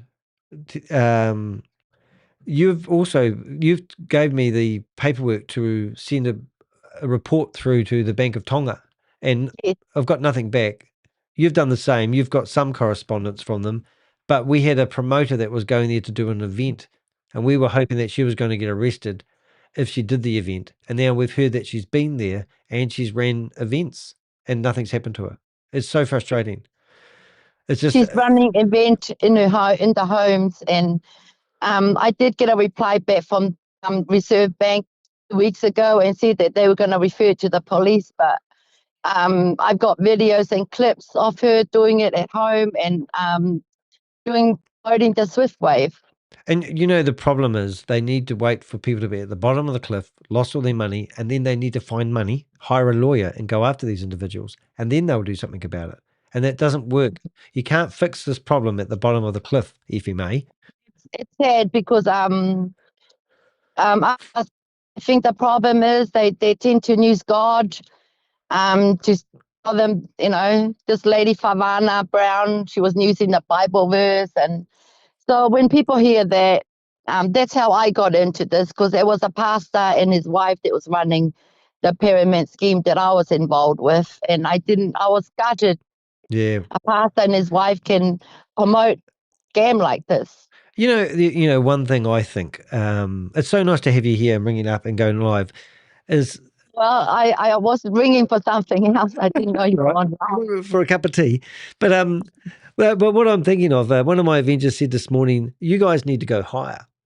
And they said that rather than going to the FMA and the Commerce Commission, we need to go to the politics, and we need to put a submission in to Parliament about how ridiculous they are at fighting these scams. And I don't believe they have got. They've got no ability that would actually slow. They might as well be. I don't have any faith. Even though the Commerce of New Zealand contacted me, I spoken to this guy 6 years ago regarding these 23 groups. Yeah. So I'm happy that he's contacted me.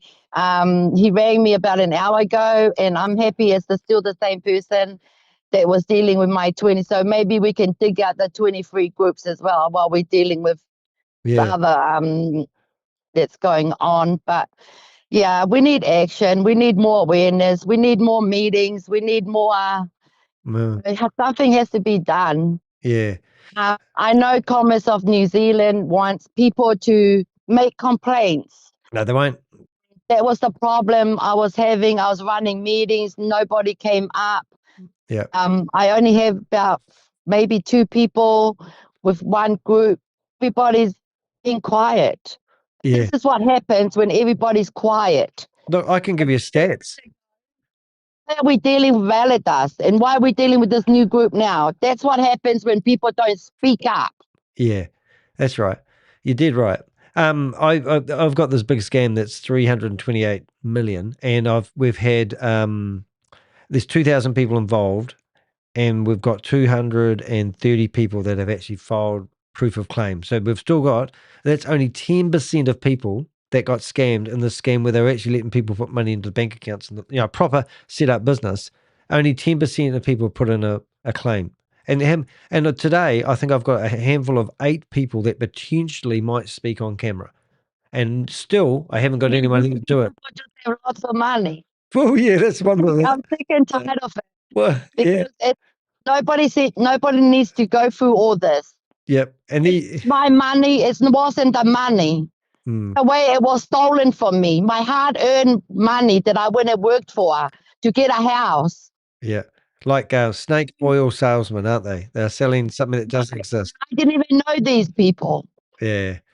We're even families. I've got your news clip right here in front of me. I'm going to play it because you're on the camera at the moment. A number of Tongans living in Auckland are cautioning their communities to avoid it. People are just not aware that it's happening. Families are doing it quietly. Those who speak up against it get abused.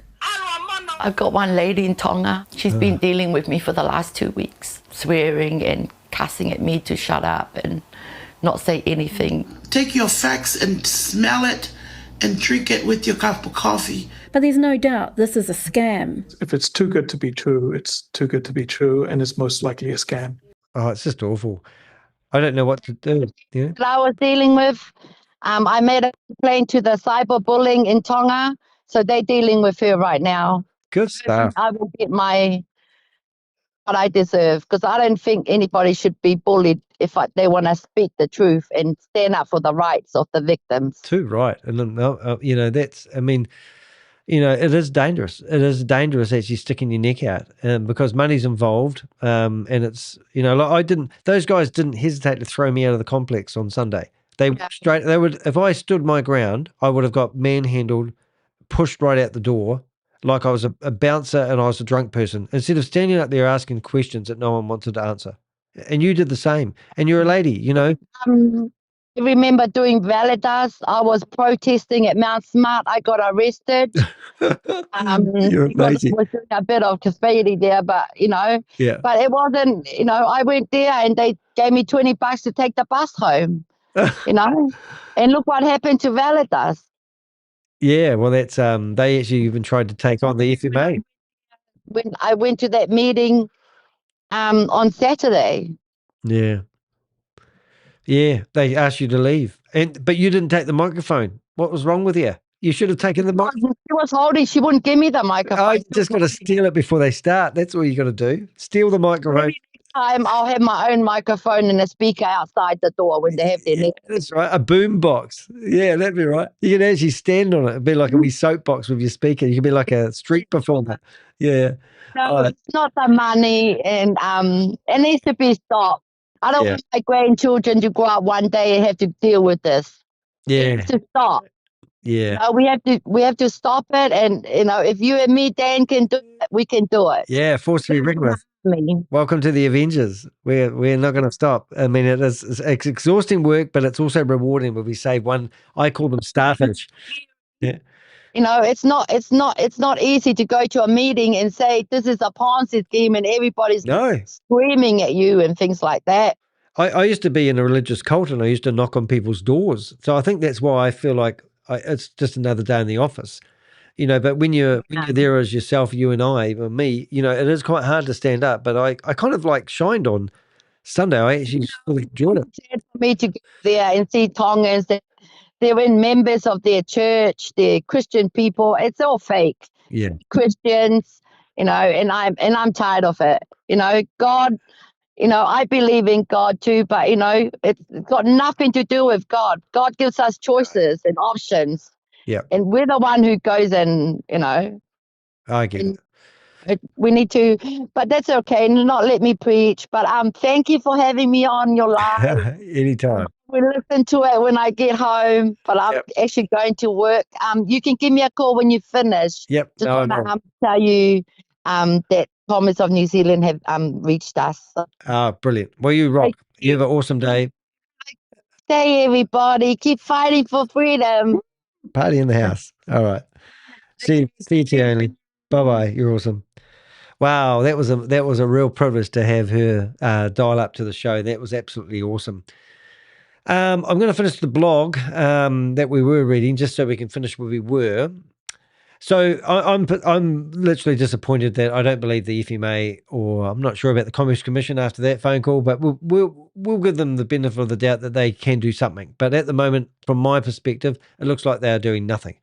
So the illusion of credibility, one of the most revealing parts of the investigation, built trust, new coverage from major outlets. All right, so one thing I noticed when I was investigating this company, they use major outlets like Yahoo Finance, AP News, but when you follow those links, they're all sponsored and they're not independent journalists. Now, if I was going to interview Tioni, I would interview her and I'd have my version of what she said and I'd put it into a blog. But these are all paid adverts that you might see, press releases distributed by the company itself.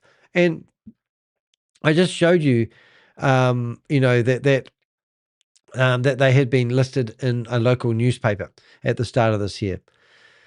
So it's a well-known tactic that these guys do with their own PR. The same article appears across multiple platforms. The content is pretty much the same messaging, repeat without independent verification. They just make claims, and if you don't stand up or you aren't savvy enough to pick it up, you read it, you have to believe it. Once you recognize the pattern, the credibility starts to unveil. They aren't investigations. They are company-tailored narratives placed in environments that look like trusted news sources. For someone encountering this for the first time, they can be convincing, especially when the branding of those platforms is used to enforce the legitimacy. So if you see something advertised, now I did this the other day and I'm going to do it again because I just can't help myself. But if you went to theheck.com, right, and I'm saying I'm an investigative journalist, I do seem to have some clout in this industry. But when you come down here, you can actually see all the different logos of all the newspapers that I've actually been in. And if you click on those links, like the press, for example, then American businessman tries to gag Christchurch scam buster. And then you come down here and you can actually read that article, but you have to pay for it. But that's the difference. And I didn't write that article. A reporter wrote it. And it's his interpretation of what I told him when he interviewed me. Obviously, the website tells a different story. When you strip away the marketing, the platform reveals more. So I looked at their website. They had blogs. I clicked on them and they went along to sponsored adverts. The income structure is laid out clearly. Deposits unlock early tiers. Each tier promises fixed daily returns. There's no ambiguity. I can never get that right. Ambiguity. Ambiguity here. You pay money and you're told what you will earn in return. Now, this is, I don't know if it's relevant so much in New Zealand, but in America, that you're not allowed to have a pay to play, which means that if you can't go along and participate in the platform in some form, and you have to actually pay to get the reward, that's called pay to play. And I think, pretty sure I might be right on that. I'm just reading some of the comments in the chat room, which I've been missing after that phone call. Hopefully you can read the box behind my head if you want to get more information there. I'm just going to try doing something a bit sneaky here. 1 second, please, caller. That's better. Right, so now I've got a fatter box so you can read more. Some banks do offer open an account with them and they will give you a money reward to join to open the account. This way you can bring your money into a bank and use their services. Oh, I have never seen that. So you're saying there's banks in New Zealand that will actually give you an incentive to open an account? I haven't heard of that myself, but okay. Well, I haven't seen any proof of that, but I would be interested to know why you made that comment, to be honest.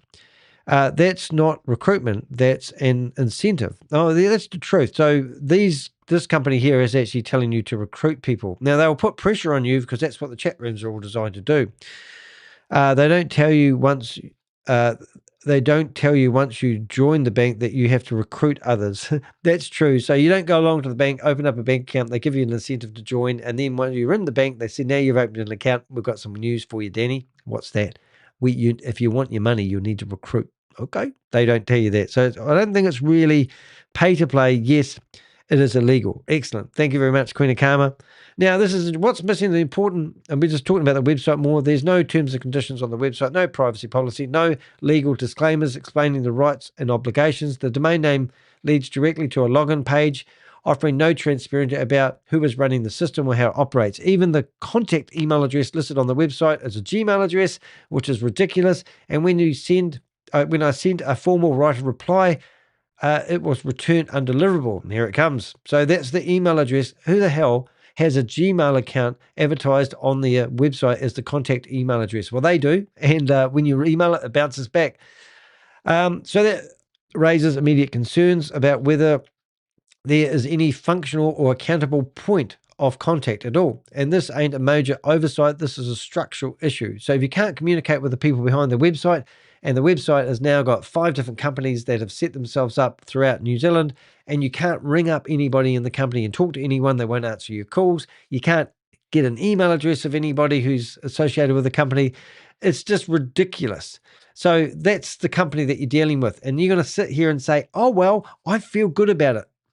I don't know what part of good. Right, and now we talk about the app, and I've mentioned this in the blog. I'm basically saying that when you go to the website, it tells you that you're downloading the apps from the App Store, the Google App Store, Apple App Store, and the Google Play Store, and that doesn't load. You're actually downloading what you call mobile config files or APK files. Now, do your research on those. They are not apps from the Apple App Store or the Google Play Store. They are actually configuration files that could theoretically upset the operating system on your phone. Now, why do we have apps? We have them verified for safety. Now, the Google Play Store is the worst in the world. They will actually, I could probably give you links to 100, if not 1,000 wallets where you can put your crypto in that are all ran out of human trafficking compounds. I don't know why Google allows it, but Google seems to allow anybody to submit any app on their platform. However, with the Apple App Store, I have literally had an app in the App Store when I used to have my business networking company. I have to pay $150 a year. I have to meet all the criteria. I have to have it sort of like audited, and I have to have an explanation of what I'm actually doing. Now, there are certain apps and certain activities that you are not allowed to submit your apps. Now, in some cases, I have seen companies set up a whole fake company identity and then submit their app to the Apple App Store so they can get in the front door and get their app on the App Store. Now, this company hasn't done that. I'm not saying they have or they should, but what I'm saying is it's not easy to get yourself in the Apple App Store. If you're advertising on your website that you can download an app from the Apple App Store, and when you click on it, it installs a config file, you're lying to your customers. If anyone's lying to your customers, why would you do that? So you can read all about that. And you can read all about what I just explained. I basically put it in words here. And then also explain about my experience. Been doing this for 5 years. I've currently seen probably about 5 or 6 different apps that you get into the Apple App Stores, to my disbelief. And literally companies will set up a completely different identity altogether, as I said. It's just unreal. So those files could harm your phone. And why would a company that's legitimate do that type of activity? A company that presents itself as a global professional platform isn't a minor detail. It's a fundamental break from normal transparency and accountable practices. Why people believe it, despite everything that that's already out there, the warning, the complaints, the structural red flags, people are still joining, and that's worth understanding, because this is where these systems are most effective. In the early stages, the platform works just enough to build belief, because this is all about people believing. People say to me, I believe it, I like it, I want a passive income, but they're not selling a passive income because you're paying them. Okay, they still withdrawals may go through. So people go, I get money out of it. You don't know what you're talking. They judge it. They don't understand that you've paid $1,200, you idiot, and now you're getting $40 a day back of your own money. That means you've got about 30 days before the platform falls over. And that's why we believe it's going to fall over any day now, unless you keep recruiting. If you stop recruiting, the whole platform falls over, and they'll go remarket this in a different country. And they might even rebrand it. Who knows? Early participants may see returns. The dashboard, you're looking at a phone, and the phone is telling you that you have money in it. Withdraw your money. See how you get on. How does that process work? If you do get your money out, are you getting your money out, or have you recruited other people? Are you taking some of their money to keep the illusion alive? The dashboard shows growing balances, early daily earnings, and structured progress, all designed to reinforce the idea that something legitimate is happening. From the inside, it doesn't feel like a scam. It feels like a system that's working. That belief is then amplified through social proof. That's why they want you to be part of those communities. Friends invite family members to, family members bring in each other into WhatsApp, Telegram groups, create a consistent stream of screenshots, success stories, encouragement. Once that network effect kicks in, doubt gets replaced with reassurance, not from the company, but from people you already trust. So the trust of the company is coming from associations with people in the social groups. But underneath, the structure doesn't change. The returns are not tied to anything verifiable activity. They depend on new money entering the system. And when that's the case, the outcome is mathematically constrained. Constrained. It doesn't matter how convincing it looks, how many people believe it. Not everyone can win. At the same point, the balance shifts. More people try to withdraw that deposit. The system tightens, the conditions change, and the same mechanism that created belief at the start becomes the reason why people left holding the loss at the end. Right. I mean, so what I did, what I'm getting at is, if these ads are real that you're clicking on, then verify who created the ads, who's paying for the ads, and how does the money work? Follow the money. Understand the ads. Who are you telling me that Walt Disney, Universal Studios, and Sony and Coca-Cola have all got together as one organization and said we need to set up a shady company so we can rate our adverts? Does that matter that I've said it? Does that not make any sense to you whatsoever? Do you really think those 4 massive companies have got together and found one identity who wants to have the same type of adverts rated 5 times a day? Are you kidding me? Are all those companies really got these? Where are these 10-second adverts that you're rating being used? Have you ever seen any of those adverts working on any other platform? Just put it out there. It's not on the blog. So what I did is when I went along to the event, I had all these questions that I wanted to ask after I put together my blog and I went through all the media stuff. And you can go through these questions. Can you confirm whether the law, can you confirm whether any law enforcement agency had ever contacted or had been investigated in this business? So that's what I was going to ask them. I wanted to know whether they knew they were being investigated by the Commerce Commission and whether, has the Commerce Commission reviewed or taken any interest in your model? How do you respond to the claims that the structure represents a pyramid scheme? What evidence exists to support claims partnership with major studios like Disney, Universal, or Sony, and Coca-Cola? Where does the money actually come from that pays the users who are rating these movies? Who are the paying clients? And can any of them be independently verified? Who's paying for these adverts? If new deposits stop today, would existing users continue to be paid? What proportion of payouts come from external revenue versus members' deposits? Who is using the movie rating data being generated? Can a single real-world example be provided of a company paying for the data? Why would an established studio outsource its work to unknown participants instead of using proven platforms that already have this built into them? Do users earn money from completing tasks or from recruiting new people? If someone chooses to not recruit, can they realistically earn the same income long term? How is this different from a system where income depends on new participants joining? Are there conditions that can delay or restrict withdrawals? Why are users reporting that they must upgrade or complete more tasks before accessing their funds? What is the longest verified withdrawal timeframe for a New Zealander? Why are multiple companies set up across New Zealand under different directors? Who is the ultimate parent entity behind the companies? Who is legally responsible for users' funds in New Zealand? Is the business registered? Now think about that one there. That's a real big one there. Who is legally responsible for users' funds in New Zealand? Where is your money going when you pay to join? Where did that money go? Does it go to the company director of one of the 5 companies in New Zealand? Why are they handling the money for SFCVIBE? Why is that the case? And why is they 100% director? Is the business registered with any financial regulators in New Zealand? As far as I'm concerned, you're providing a financial product and it's a security. So who is your financial regulator in New Zealand? How do you respond to the ongoing Commerce Commission investigation?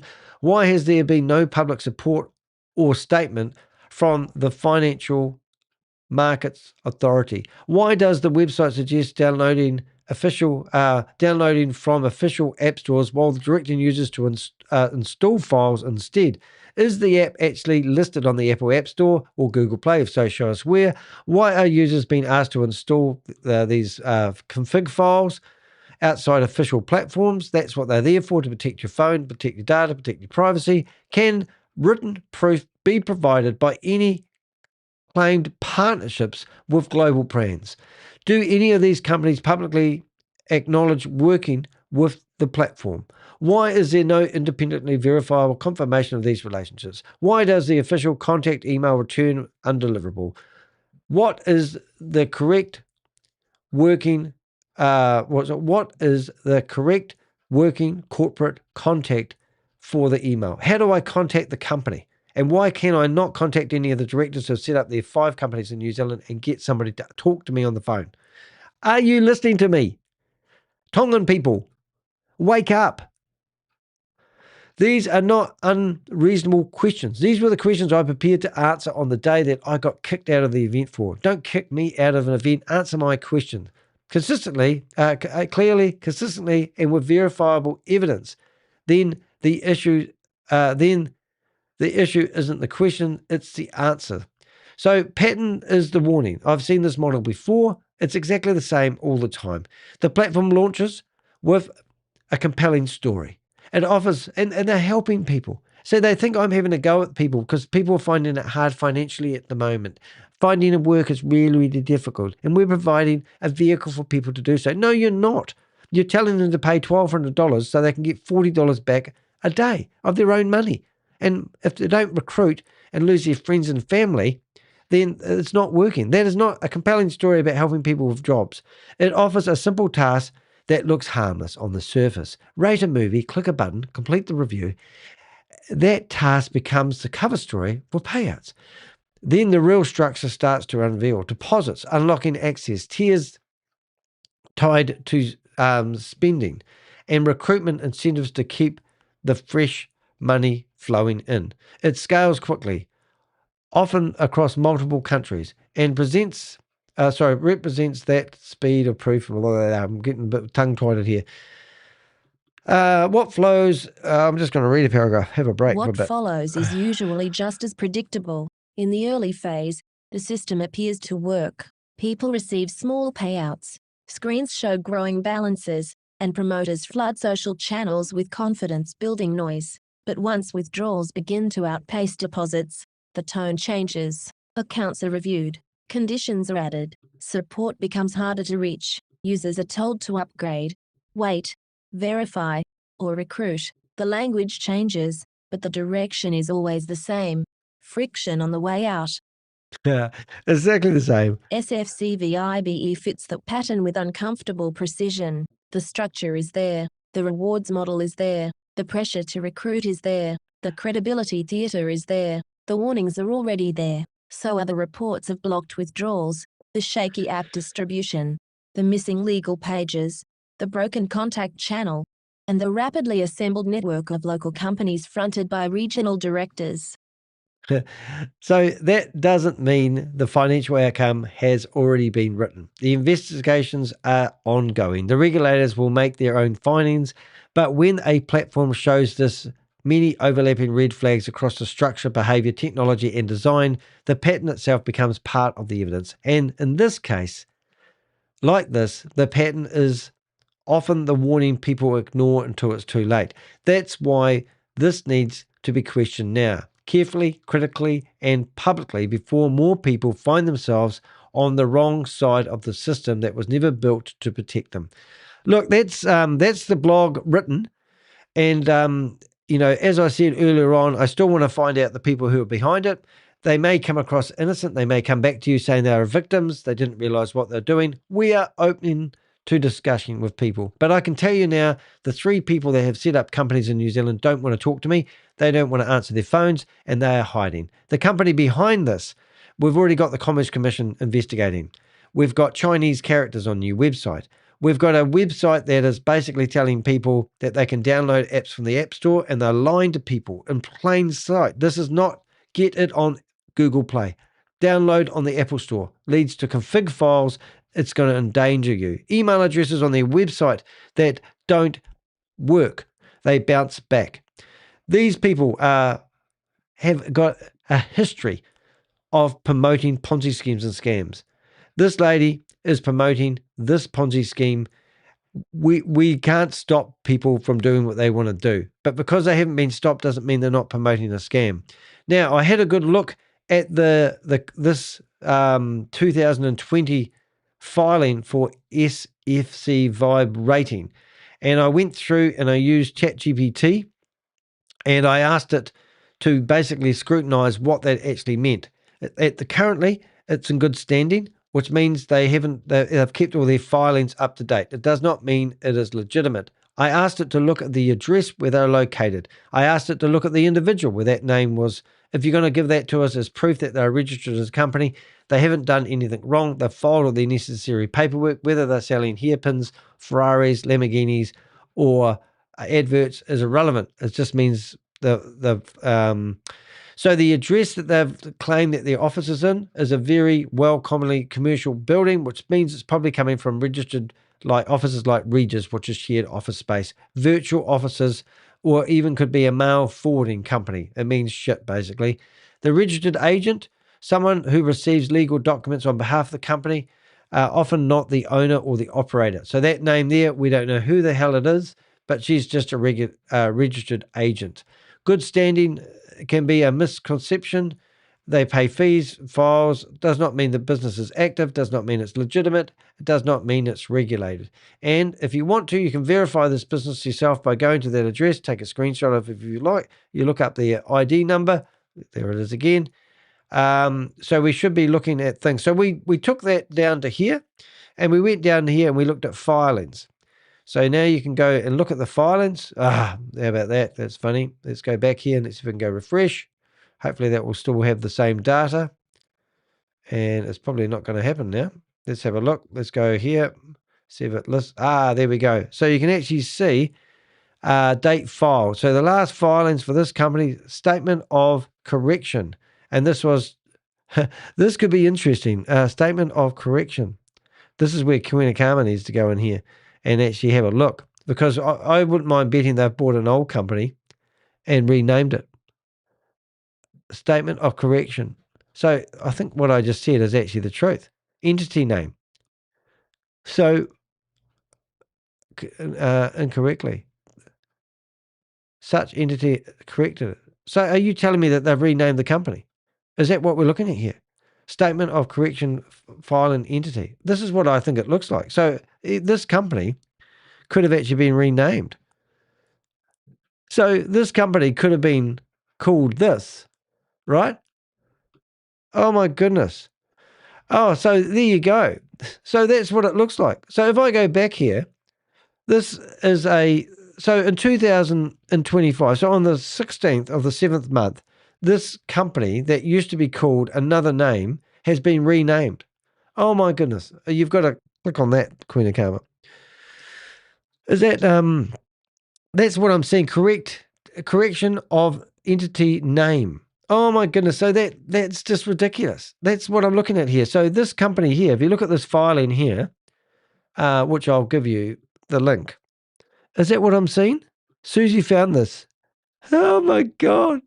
So I found it too all by myself. So this is the company that's claiming they've been registered since 2020, that's doing all the filing and all the green ticks. And you come down here. So they've probably purchased an old company entity and then renamed it to SFCVIBE rating, months ago. Oh my goodness, that is just ridiculous. I mean, I can't make that shit up. And that's pretty much what I've said. So, hey, look, something interesting happened just before I went live. But there was an advertised meeting, which I was hoping would have gone live while I was going live, but it didn't. And we can see this being advertised by Susie Hunter, which I think by Susie Hunter. And it looks like somebody's trying to kick me out of here. 1 minute, please, caller. Let's see if I can get myself back. So this, and this lady, Michelle, we have found out actually lives in Christchurch. And it looks like this is the lady's, I could be wrong, so excuse me, Michelle, this lady. But this lady here is a Māori, and we've found that she seems to be promoting. This is the lady here. And this is the kicker of what I wanted to actually do today. And we're going to watch how this has been promoted to people. And this might break off to a different video. But what I want to do is I just want to basically close this meeting down just so I can actually splice this off onto a new meeting. So if you've been watching and you've been trying to figure out whether this company is true and genuine, my take is run as fast as you can in the opposite direction. Do not recruit anybody into a financial opportunity if you're not a regulated financial advisor. This is a pay to play. You're going to go running? Yeah, what about, shall I take him? I'm you not running? No. So how about you walk him, I'll take him. If I get there. If. When I get there. Okay, all right. All right, just organise my social life, guys. So we'll just leave it here, and I'll break this off into a new video. Okay, I'm back. So what I want to do is something that's pretty cool, because I don't think this video is going to last long, but this lady here that's running this video is actually, we're going to put it on a different screen. That's not the one I wanted. This is the one I wanted. Actually, what we want to do is we want to go down here. There we go. Now, this lady is actually in Christchurch, New Zealand, and she is promoting the scheme that we've just talked about. So I wanted to have a wee look at it, and let's see what we can learn. So I'm going to put myself back on the screen in a minute. Let's go Sony camera. And let's see if she actually, Sony camera. There's no camera. That's interesting. Why have I got no camera, Danny? We'll see if we can figure that out. We've got problems, Houston. I'll just go back to my other screen and maybe we'll go there in a minute. I'm wondering if this has actually been removed. Just a question. Yeah. Because if you drive, you can bring them. Yeah, I'll bring them. Okay. Yeah. Yeah, I'll bring the car. Right, so we're just going to see what happened here because it looks like this video may have been removed. No. Okay, we have actually downloaded it, but I want to actually see. Oh, there she is there. Right. There we go. Let's see what we've got. Right, we'll fast forward a wee bit so we don't get past all the drink, but this is the lady that was promoting. Hugely privileged and honoured that you've joined me this evening. I wasn't really expecting too many people. As I said, it is Easter Sunday, but very, very grateful that you have chosen to join me this evening. This presentation is a little bit different from the ones that we've done before. We only really have a couple of pop-up or things to talk about this evening. However, if you are brand new to me, please just let yourself know and just give me a heart or whatever. I have some other things that you might be interested in hearing about, which will make things a little bit more understandable. I am just going to mute you all. So, like always, let's start with karakia and then we'll roll into our things that we want to discuss this evening. Me inui tātou. And this is, I'm not going to open in prayer because I'm not in the same faith, but this is what they do. I mean, how can you open a financial opportunity? Have you ever heard of the Pharisees that got thrown out of the temple by Jesus? These people here are sitting here doing business in God's house, theoretically, and they're going to open up with prayer. This has nothing to do with God. If it was something to do with God, guys, I would have been struck by lightning a long time ago. If you do need to ask a question, you can also raise your hand. That's always a good one if you want to get my attention. And then this little icon comes up to tell you to lower it. Yeah. So if you've got a pressing question or you have something really, really pressing to say, then please just raise your hand and I'll get to you as soon as I've seen it or noticed it. Couple of other things too, and many of you have heard this. There's kōrero. Whoops. Make sure about that. It's just Anyway, like so we'll get into the mechanics of it so you understand. And that's fair. Duplicate accounts, incorrect details, or incomplete registrations will not qualify. So they have to complete the whole sort of process, right? Well, we have to start at the top. Let's start from the top. It's over here. See. From your profile screen, you can click on the gift. Or the Remember saying they give you gifts so that you think that you're that's the fear of missing out sort of stuff. You have to redeem something and you can't move forward unless you participate. Present icon. So the platform has introduced a referral reward program aimed at increasing visibility while recognizing and rewarding members who actively support its growth. Right. So this initiative is designed to provide additional earning opportunities for simply inviting others to join. The structure is straightforward. The more people you invite, the higher the reward. So members can earn progressively as they reach each milestone. So if you invite 2 people, then you earn straight away $5. Invite a further 4, you earn another $10. Invite a further 8, 25, and so on. So you get the picture, right? Yeah. Pyramid invite scheme. 20 in addition to all those other people you've invited, then you can earn up to $100. So by completing all of the tiers, members can receive a total of $190 in rewards, okay? To ensure fairness, and maintain the integrity of the program, only valid registrations will be counted. So that's really important. This means new users must complete registration and contact the manager via WhatsApp. So nothing's changed in that sphere. Duplicate accounts, incorrect details, or incomplete registrations will not qualify. So they have to complete the whole sort of process, right? So they you contact them, they register, they rate their 2 movies, you introduce them to your service manager, and your service manager will hook them up with a further $5. So nothing's changed in that sphere. But this is kind of just a way for you to be recognized for registering them in the first place. All right. Recognised. Now, the campaign runs from March the 30th, which was 6 days ago, through to April the 20th. Rewards are issued once each milestone is verified, with payments processed promptly once eligibility is confirmed. Okay. So what that means is that you can't just invite one person and decide you're going to apply for the $5 or apply for $2.50. You have to complete that tier to be eligible for that particular gift or bonus. Okay. At the end of the day, this is about building the platform the right way, bringing in genuine, reliable people who understand the system and want to be part of something sustainable. Sustainable, if you say so. If you have any questions about this, please, the chat's open. Please just utilize that. Any questions so far? No, that's okay.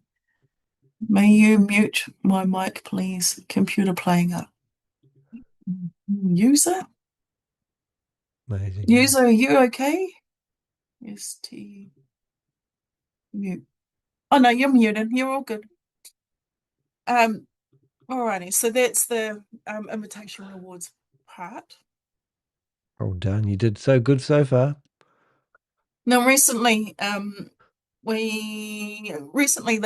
S3 level has been livened in New Zealand, and it's been on a bit of a journey. So let's just crack into this. So stepping up into S3 isn't as difficult as what it was before. Right. So based on what's happening on the ground in New Zealand and the feedback coming through, it's clear that team growth and income progression haven't been as accessible as they should be. A lot of members have been aiming for the S3 level, but the previous requirement of 10 A-level team members was simply too high. What about the adverts? It slowed people down, impacted motivation, and made it harder for teams to grow consistently. So the company has listened to that feedback and made an adjustment. What company? The What S3 individuals? requirement, if you didn't already know, has now been reduced from 10 to 4 A-level team members, making it far more achievable and aligned with how the New Zealand market actually operates. Wow. At the same time, the SO upgrade pathway is now closed. So you cannot bring you cannot upgrade people to just an SO now. They no longer exist. It's S1, S2, S3, and so on.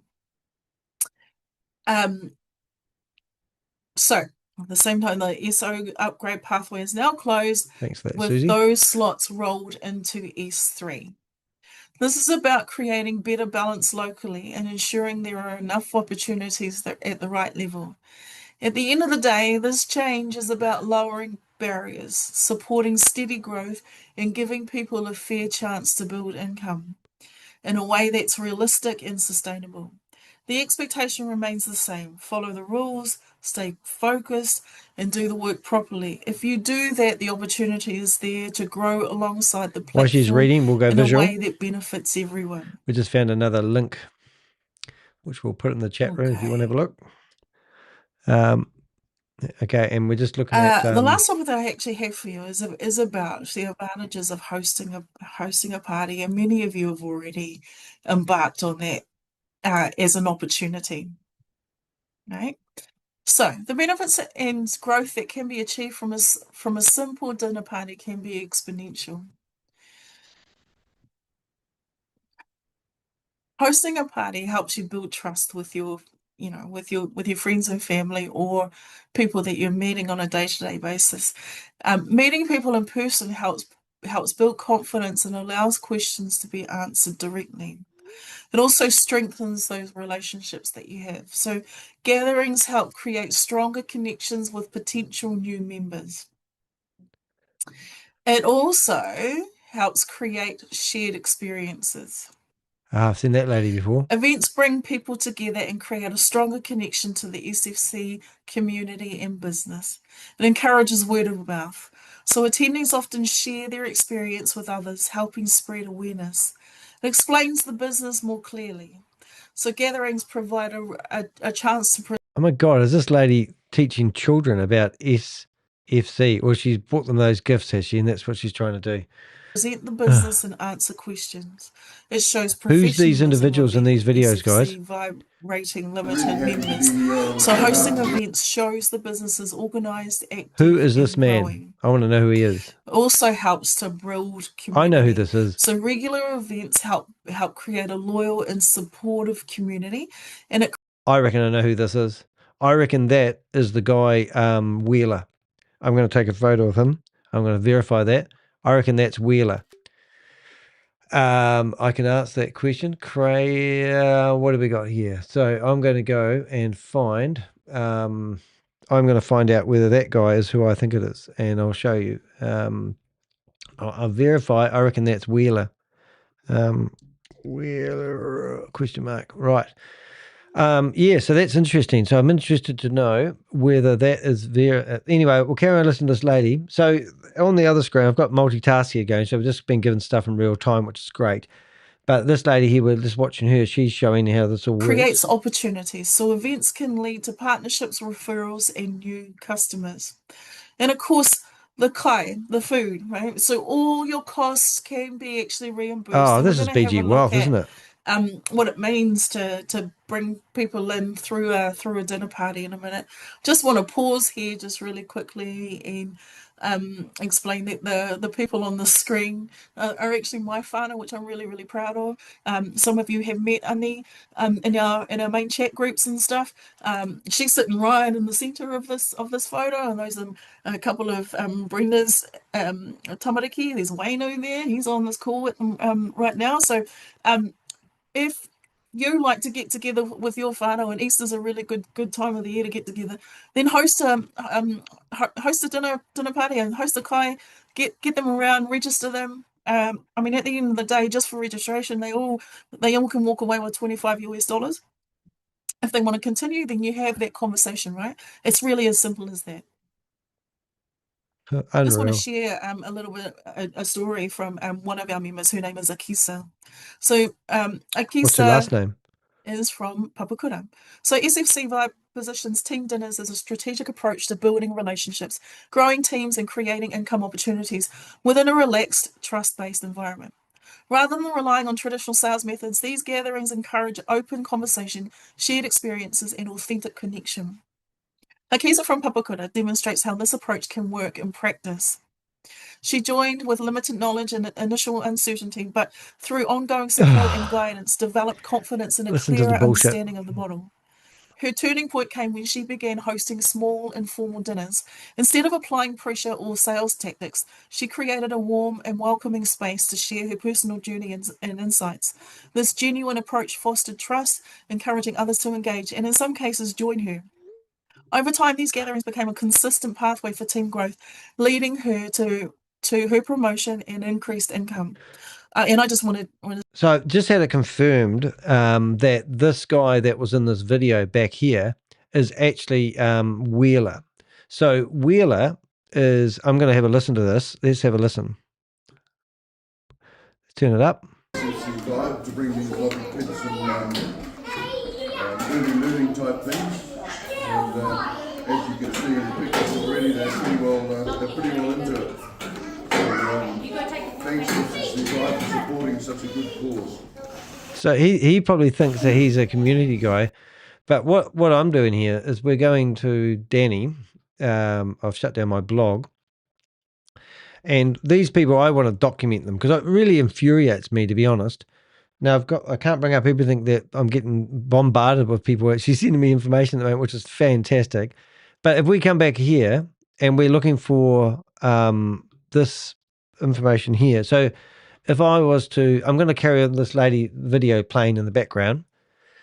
All right. And I'm going to show you some stuff in a second. Thank you very much, Akisa. She doesn't join often, but if you're on here, thank you very much for sharing your story with me. I'm very, very persons of interest, honoured to have heard your story. Overall, SFCVIBE uses team dinners as a relationship first strategy. So that's really important. And in Aotearoa, New Zealand, and especially in my family and my hapori or communities that I support and service, relationship is everything. Yes. Creating space for authentic connection, shared stories, and trust building. In doing so, it frames growth and success as something that can develop naturally through community rather than through pressure or traditional sales methods. Alrighty, I don't really like the screen very much, and I'm always reluctant to put it up and use it because it's got so many words on it. Right at the beginning of the chat, and let me know if you can't see it anymore because I know that sometimes happens, is this table.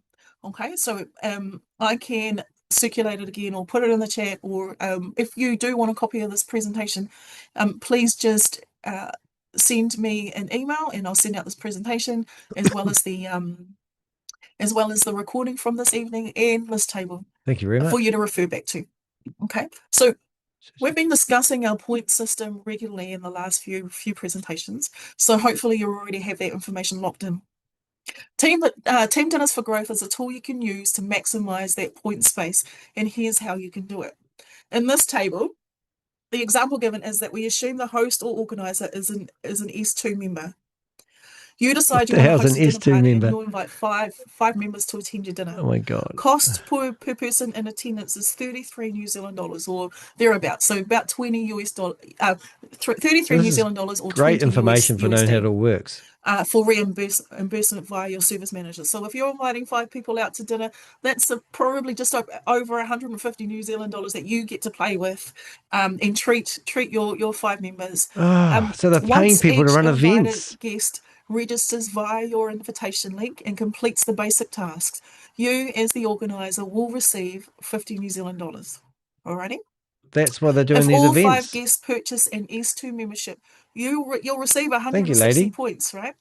Which equates to 264 New Zealand dollars once you exchange it all. All right, so we're up to 50 New Zealand dollars and then 264 if they all buy into a S2 package. Each reward equates to 125 US dollars, which is level, that might have changed by now. It says here level O2. No, that's right. By the way, that crack is not me, it's her. Okay, so I'm talking about this piece here. Okay, so for the, not for the new member, for you as the host, you'll receive over time cumulatively 15 plus 30 plus 80 US dollars, which is 125 altogether. That equates to 207 New Zealand dollars. So for you as the host, you receive $50 just for five of your members or 5 friends registering. $264 when there you go. There's all the answers we were looking for. When they sign up for an S2. It's just an example. And 207 New Zealand dollars over time. That's the accumulative amount once they move. You move from level O to level 3. Altogether, if you add that all together, that's actually 521 New Zealand dollars. And for your new member, let me just turn this off. For your new member, they'll receive their first salary of 33 New Zealand dollars after registering using your link, plus a lovely dinner with you for free as the SFCVIBE host. Plus, if they're signing to an S2, they get their 50 So I think we've got the gist of that one. So let's go to the next slide. So it's actually quite lucrative to actually run it like that, yeah? Alrighty, I'm just going to pause there. Please open up your cameras. If you have any questions, then let's hear it. As I said before, I do have some other slides if you're new. Yeah. How many are new here? Yep, cool. Okay, then feel free to stay on after. So the other thing I'm going to do, what she's doing, is I've set up a profile put your hand up. for this Robin Stanley Wheeler guy. Question? Yeah, cool. Right. Please just unmute yourself. And then we come here. Okay. Does anybody have any questions? And we can see that we've now got him. Oh, hello, Samsung. If you're new, you can hang around. These people are batshit crazy. No questions. Gosh. Cousin, do you think I can ask just one little wee question? Oh, here we go. Yeah. And it's actually going back to the what is it? The invitation rewards. Okay. I, Do you want me to slide back? Sorry? Want me to slide back to that slide? Yeah. Probably wouldn't hurt. Yeah, to go back to that one. That'll be great. I just want to clarify something because I did actually ask about these ones. Now, did you say that for the first one, if you get 2, that's $5? Yeah. And then when you get 4 more, yeah, you get $10. So actually, I understood it was accumulative. You know, it accumulative. No, it's Say the not. word. Oh, Accumulative. big words. Accumulative. That's the bigger. Yeah, I think I asked Evelyn about that, and yeah, there was actually, if you get 2, it's $5. If you get 2 more, it's $10. That means you get 4. Now, we might need to check that with her though. Yeah, I'll really make sure about that. It's just that's what my whakaara was about that. And when I heard you tonight, and I've heard you before, and I thought, it was a little bit different. Yeah, accumulative. That's a word. Yeah. So yeah, and so that's not the information that Evercom dropped. Okay. And if you have a look at that, if you have a look at the screen, notes, yeah, it's got 0/2. Right, so you get 2. Yeah, you get 5. Yeah. I can see all that. You've got 0/4. 4. Yeah. I've sped it up, by the way, guys, because you're wondering. Yeah, we'll check it. Yeah, please. Yeah. Managers see that it's a cumulative. Yeah. No, I'll let's. Thank you. That was just all. That was all. Bye-bye. Bye-bye. Kia ora. Any more questions? Well, I have some other things that I just thought if there was anybody who was brand new might be interested in hearing about. So let me just, if there's no more questions, I'll just roll into the next one. I chose these because, I kind of like talking about them. It's important to me. This next one is about accountability. Standards do actually matter, and it's really over shortcuts every single time, So recently, there have been a number of verified reports from compliant members raising concerns about others not following rules. Some individuals have been working across other platforms, recruiting people away and pulling members into non-compliant or external activities, which has led to financial harm for some.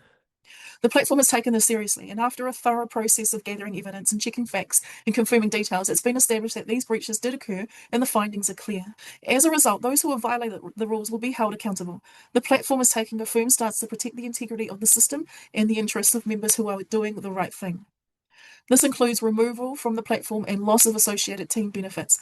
At the end of the day, this comes back to accountability. Everyone knows the expectation from the start. Stay within the rules, focus on your role, and operate with integrity. The platform will continue to tighten its processes and expects members to do the same, including speaking up if something isn't right. I just want to go off script for a little bit because the harm that misdemeanors or not actually acting with trustworthiness or accountability can actually harm your. Well, that's a good question, Sarah. I'll get to that in a minute because I don't know that. Can actually harm your or our organisation as a whole, right? I take it upon myself to actually make sure that people that I bring into SFCVIBE does actually have integrity. A lot of people in my community and in my team, things like that, they have fulfilled or completed the processes that are asked of them. And that's one way to kind of check. It is a little bit of a process to actually register, especially if you're not where's the money go? Right, in your practice, if you're not used to technology and how we use it to communicate and things like that. And so I go out on my way to make sure that the people that I bring on board have had a really thorough conversation around what's expected. And for me, that's key. That's key to actually acting with integrity. So I just wanted to kind of share that up front. If you are new to the platform, that's not a conversation to actually scare you. It's really just to show that actually we're hardworking and we make a decent amount of money on a daily and weekly and monthly basis. But it comes with some responsibility to our SFCVIBE rating brand. I don't know if you have anything else to add to that, Ani or Bren, if you're still on the call, Bren, or any of our whānau who have been here for a while. Oh my goodness! I think really what I just want to just add to that, Michelle, is that we can see how SFCVIBE is working for us. we can see how we work with the managers, we can see how we can make our money, we can see how we can withdraw our money, and it's all transparent on our chat groups. Everybody posts up everything, so we're ticker, we're On your honor. chat groups. It means we are truthful and we're open and we're out there. And you know, to sort of be involved So with you say, lady, maybe people who aren't that would way you say that in a inclined courtroom, though? can spoil it for the rest of us, which is a sad thing to happen.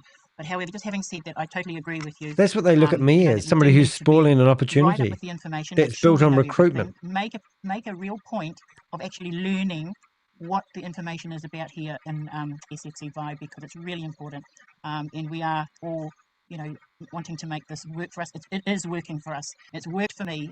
My testimony about SFCVIBE since I've been in just before Christmas has been just amazing. You know, the amount of putia that I've been able to pull out of it has just been wonderful, and there hasn't been any problems at all. So I just wanted to put that sort of encouragement out there, that what we have here is just, it's really valuable, and it's something that's helping lots and lots of whānau out there who need this. So Right.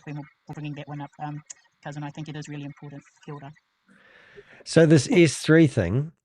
Okay, gosh, there are quite a few new people on here, and I'm really sorry. I think this is the last slide, but feel free to ask as many questions. Sarah, just getting back to your earlier question about what SFC stands for.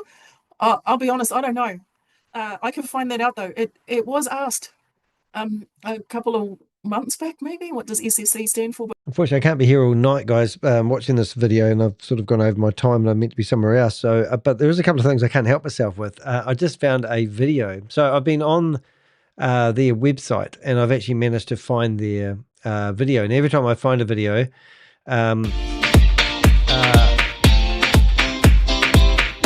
hold up.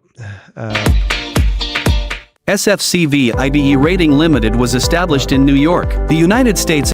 Hold up. So I'm not going to play that as such. Oops, I can't do that either.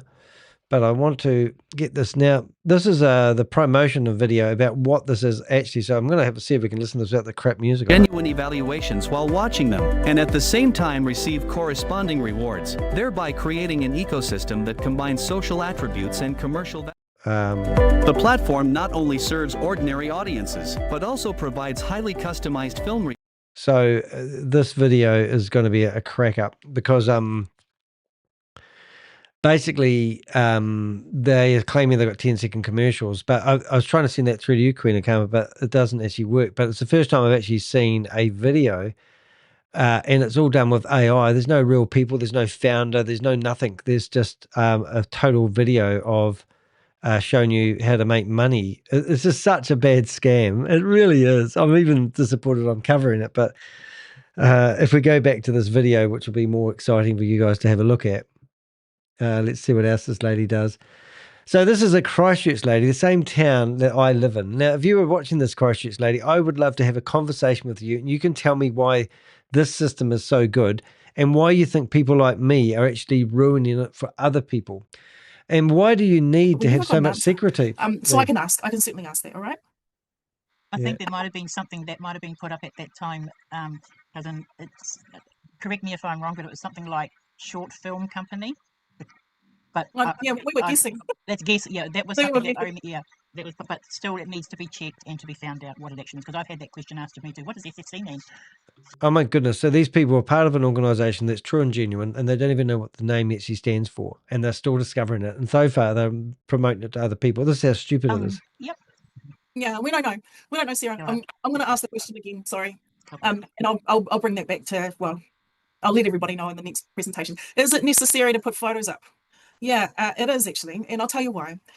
Your service manager is probably wanting to see that you're engaging with the other information that's on your chat group. That's it in a nutshell. They just want to see you engaging on in the chat.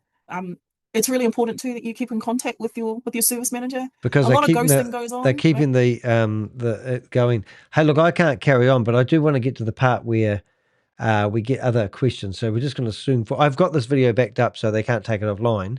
But here we go. Any other questions? Just want to see. There was just one more question in the chat about being able to upgrade to S2. She's asking questions. There's a good photo of you. Who's this lady? Who knows who this lady is? Make sure you give me her details in the comment section, or go to my website, give it to me anonymously. I want to know who this lady is. Any more? No? Oh, hello, Ron. Hello, my friend. All good, mate. Happy Easter. Happy Easter. How's it going? Yep. It's Easter Sunday and we're here. That's good. wonderful. Yeah. Just want to introduce you to Ron. He is the office manager down here in Christchurch. Oh, here we go. Hi to everybody. Happy Easter to all. Oh, it looks like a camera. Yeah, if you ever need any help, please drop by. It's just right now we're under some heat, so I'm not going to the office. But yeah, in a couple of days I will return back. Maybe and I will should be bring there him between up. 6 to 9. Thank you, and have a good Sunday, all of you. You too, my friend. Oh, somebody's in Christchurch. Yay, a Zoom user. Did I see that right? Yeah, go in and introduce yourself to him. He's. Well, I always leave there with a lot of kai. Let's ring him up and let's listen to him. Whenever I head in there. Okay. So Ron, if there's no other questions or nothing really pressing, yeah, definitely go. Then we might wrap things up. What have we got here? How has SFC responded to the following in the media? Yeah, good question, Bradley. I thought you were on your way to China. The Commerce Commission is echoing a warning about a potential pyramid scheme operating online and from offices in Auckland and Christchurch. hey, Ron, answer your so phone. I know, The and I can. person you have dialed I can't don't know. take your call now. I know that they, When you've the New finished Zealand recording, Commerce Commission, click hash for more has been to see Rob at our Henderson office. And so it has actually, it's not like it's not on our radar, and it is a really important subject. So SFCVIBE is under investigation. But if you know anything about what pyramid schemes are, then you'll know that our business model isn't like that. So the fundamental thing about a pyramid scheme, a pyramid scheme or a Ponzi scheme, is that it's really just regurgitating finance, regurgitating money. Yeah, there's nothing actually like a service or what's the other thing, Annie? Service or a product. We don't get products, but we do provide a service. Yep. Yeah. So we provide our What opinions service? on the movies that we're rating, as well as, gosh, I've rated an ad for Heineken. So we have these relationships that oh my God, these provide us with these videos that we rate. And that's basically what's on sold to these guys are going down, aren't they? Movie buffs or the industry, the movie industry, right? So they want to know from us and do a they collective really? of people what's good to watch. That's kind of the best way that I can describe it. So we are actually on selling our information and our opinions, and that's what you get paid for. And you get paid for very, very well. The movie industry is paid huge. for having dinners, don't you? And I do. I have been told that we work with the top 4 movie makers in the States, in America. So as well as a myriad, and it'll say in that. Hopefully it'll say in that ad that you put up. Sorry, the thing that you put up. Hopefully it'll say that in the write-up that you've put up there, Bradley, our partners that we do actually work with. So we are under investigation, but we aren't. And this is they're investigating crazy. because some people. I'll get the I've rated Coca-Cola as well. That we're under investigation because some people think that we, including myself. Fiji, right, that we are operating as a pyramid scheme, but that's not the case. Is that right? We have a business model. Any proof of that? We on-sell our information, so that's. And you got proof of that? Can you prove you're on-selling your information? Aspects of a pyramid scheme. A pyramid scheme, you just buy in and you give them money, and you pay a subscription monthly. Where are you? Right, and with the idea that you will reap the benefits of collectively of the money that's going on. But as soon as the subscriptions stop, so does that pyramid scheme. They're highly illegal. Not really popular. Is there a pic of the founder everywhere? Anyway, I've not found one, mate. I've not found one. I have not found one of the founder. If you do find one, then let me know. Oh my God, these people are mental. Oh yeah, you've got Wi-Fi, Bradley. Cool. Oh my goodness. Is there no picture of the founder? You just can't make this shit up. Oh, you're very welcome. Just read the comments though. Very interesting comments. I met some people, they told me is a scam or a pyramid scheme, but thank you so much for clarification. Oh, clarification. You're very welcome. What did she clarify? I don't shy away from talking about these sorts of things myself. And you didn't provide any information. And the co-leaders of my team. Michelle, if you don't shy away, answer your phone call. It's quite because I live in Christchurch. Most of you know that, and so a lot of the things that are happening down here in Christchurch to our poor Christchurch office is quite stark, and it's very much in my face anyway. And so I deliberately I do not shy away from talking about these sorts of things. Well, you do. Answer me. What has been written, I can attest to the fact that it's not my experience that I've had. Man, I'm working hard and I'm earning good money. And I just want to working hard, recruiting people. Does each level have its own rate for its minimum withdrawal? Like SO is $25. No, it's just the minimum of $25 to to withdraw. To withdraw. You have to pay to withdraw your money. Are you batshit crazy, lady? Alrighty. Good conversation tonight. I'm glad, just for Bradley, I'm glad it's being recorded. He messaged me this afternoon to say that he was on a ship. So it's all being recorded for you, Bradley. I'll send that out to you. Yeah, you're exactly right. So Zoom users, but I can see the more involved you are, the more benefits you receive. Also, you need to be tight with your team. Yeah, it's like any business, looking after your team's paramount. You can opt for just rating movies if you're happy with that, or be proactive. I really like this. Very, very cool. Yeah, I love that. Thank you. I can't see what your will messages. happen after 365 days of your journey in this opportunity? Quite simply, you either get your refund, and if you're still on that level, right? So if you're in S2 and you're coming up to your anniversary, you can get your $450 out and you can walk away at that stage, or you can just renew it, yeah, and carry on. I can't find you. Or you can pay the extra and come up to an S3 if you bought 4 people on. Yeah, good comment, Bradley. Thank you. Unwarranted media criticism can tarnish our company's reputation, making it harder to attract top talent and build trust with future members. Yeah, no, you're 100% correct. Which is why I kind of like to have conversations with people who I know will benefit from being an SFCVIBE rating member, and who have integrity, who wouldn't go down that sort of pathway. And just so you know, family and friends, the whole scrutiny around SFCVIBE rating, especially with the Commerce Commission, started because Aro, who was our top performer, by the way, through fraudulent means, though, I must say, he got caught out, and so he got kicked out.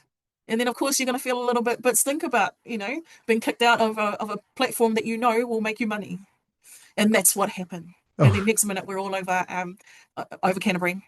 All over Canterbury media, through a journalist who's renowned for being quite a snake. Actually, his name is Chris Lynch. Find him on Facebook. Get on, Chris. He's my mate. Notorious. Yeah. So that's exactly what. Do we know where he lives? No. Oh my God, Chris Lynch. He's in Christchurch somewhere. God, do we know where he lived? Where he? Head on into the office. Chris Lynch. They're blaming him. People around him. Wait, do I bring that up to Chris? Okay, if there isn't any more questions, because by the looks of things, we could probably sit here all night just keep going, lady. Dig yourself a hole. It is Easter, my friends, and I really want to return you back to your families. Oh, Leonard, all right. What is the difference between the $10 and $25 withdrawal fee that get changed? No. So to withdraw any money, you have to have a minimum of $25 to make a withdrawal, it'll cost you $10, right? So it always pays to actually make sure that you have that you've accumulated quite a lot. So you can pay $10 and withdraw $100, or $10 and you can withdraw $1,000. It doesn't matter the amount. It'll always just cost you $10. But to actually withdraw, you have to have a minimum of $25. Sounds brilliant. Doesn't sound like a scam at all. Can I just add to that one, please, Michelle? Mama knows. For TRC20, it's $10. If you withdraw USDT ERC20, it's more. It's how does the money get paid into the system? I want to know that, anybody. That you opt to withdraw have got different transaction fees. Oh, the cheapest one, and this is really good for everybody to know, TRC20 is Tron, and it's only $10. So if you're withdrawing from your account into your crypto exchange or your digital wallet, it is just $10. So it's really good to remember that. Yeah, nothing else kind of exists for me. Sorry, which is why I was like. But thank you for clarifying that. I mean, that's fine. All good. All right. If there are no more questions, I think we might fuck a copy and close up. Yeah, everyone okay? Give me a thumb. Cool. Oh, you're welcome. Okay. I will stick my email address if you want this presentation or you want a copy of this presentation. Then please just flick me an email and I will send that out to you. Oh, heck. Yeah. So I'll put that up while hang on. SFCVIBE.assistant.mm@gmail.com. There you go. Flick me an email. Most of you already have it anyway. And I'll send that information out to you as well as a copy of that chart thingy. Okay. Thank you very much again for joining me this evening. I wasn't expecting many of you to come on, but so happy that you have. In saying that, me iwi tātou. So this is brilliant. Right, so I just grab all those names.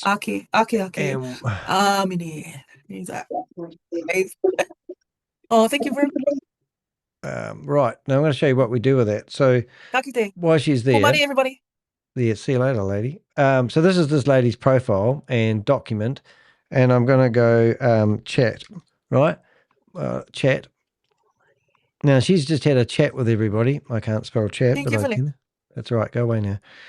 And I've got all the chat messages for every person and all their names, right?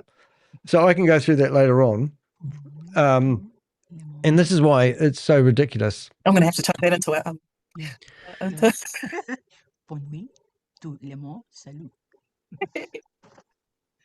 to chuck that into it later. Thank you very much. Kia ora ish. Ngā mihi. Oh yeah, rubbing those hands together. Oh, you're not watching this, are you? Sorry. Okay, so that was one. They've finished that one. And would you believe we now have a second meeting as well?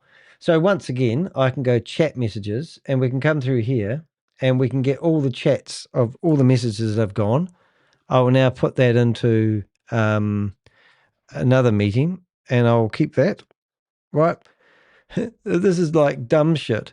And now we've got another meeting, which I can't help myself. We're going to go to the end of this meeting and see all the gossip that's happening with the latest comment. Now, I don't know if this is before or after, but it looks like somebody's scribbling over the screen. But we've got all these videos backed up now, which is just brilliant. And I'll just see if we can actually get this going to see what she says. Let's have a look. Push play. May need to see what she's doing. One of our Avengers has been scribbling over the screen. I'm just going to replay that. See if we can get it going. SFC Vibration was founded by Ronnie Dean Howard in Denver, USA in April 2020 after recognizing the strong potential of digital video. Online video viewership was rapidly growing, creating high demand for short, engaging web series. He recognized that these formats offered creative flexibility to attract younger audiences and be Oh my God, I'm not going to listen to all that. Development and progression key to long-term success. It's really there just these are these forms. Okay, so once again, she's going to rave on pretty much the same stuff, but the good juicy per stuff. person, 33 New Zealand dollars, USDT, or 20 US dollars. Somebody's playing with a mic. Okay, let's get to this. For another hour. We'll keep it open for as long as we possibly can or as long as we need to. In the meantime, what I might do, and I have Ani on here, so I'm just going to go through the chat and pull everybody's email addresses off. Really? So feel free. I need to fill some space if you want to. Oh, kia ora. I just wanted to oh, she's back. Just tautoko what you said before to those others that were asking about different aspects of having people come on board. Your testimony to anybody is valuable. Okay. Even when you're having a kai event, and I'm not sure whether you've spoken about this before. Johnny come lately. I still can't believe that you get paid. And I just finished with my sister Brenda.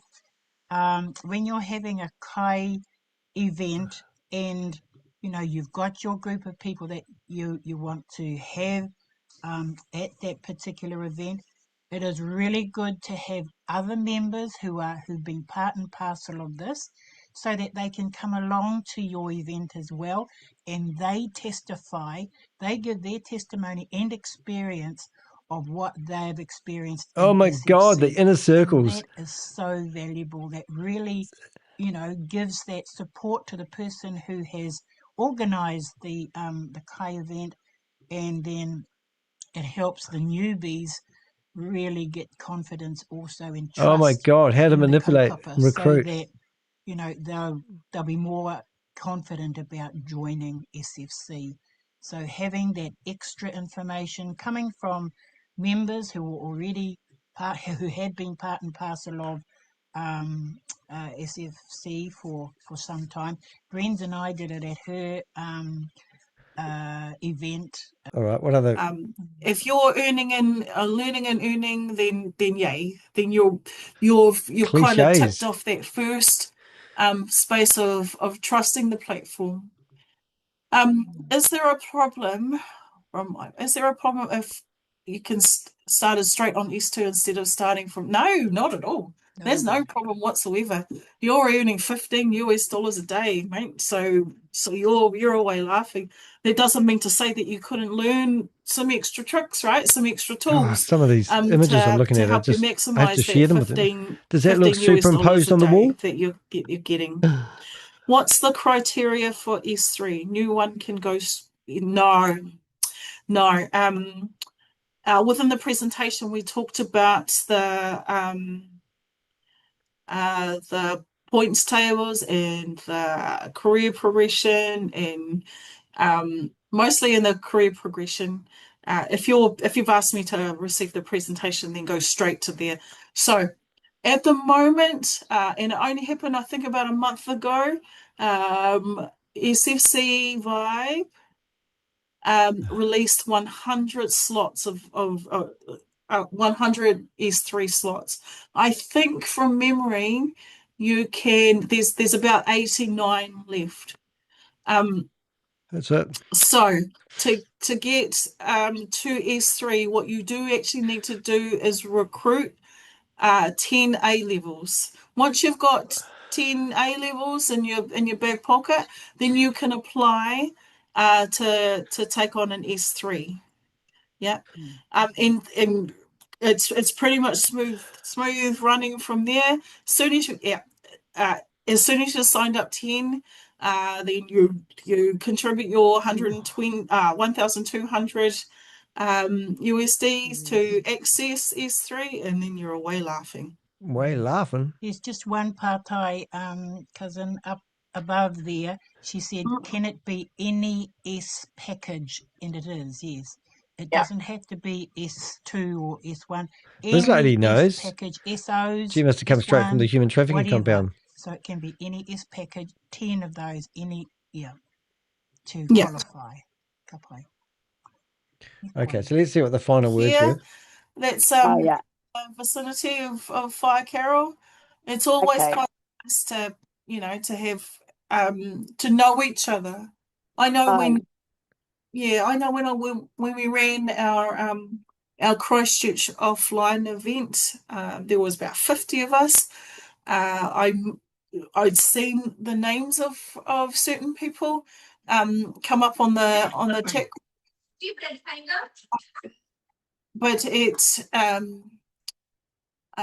but it was always nice to kind of be able to see people and meet people face to face. There's nothing more human than sharing space with other people, other like-minded people. Oh, well, we're a kanohi ki te kanohi people, eh? We are, Whai Carol, yes. And for those of you who don't know me, we're very huggy people too. So watch out. Space. I will love on you. I will hug you. Meow. Alrighty. 3 more minutes. I make it to 8:30. So please accept. Right. So I think I've had enough, and I think you've got the idea that this company is absolutely shocking. So what I've been doing in the background, not only recording and broadcasting, I've just picked out 4 recruiters, and one of the ones I'm really happy about is this gentleman here. They his name is actually Rob, but he calls himself Rob Wheeler, but we call him Robin Stanley Wheeler because that's his legal name.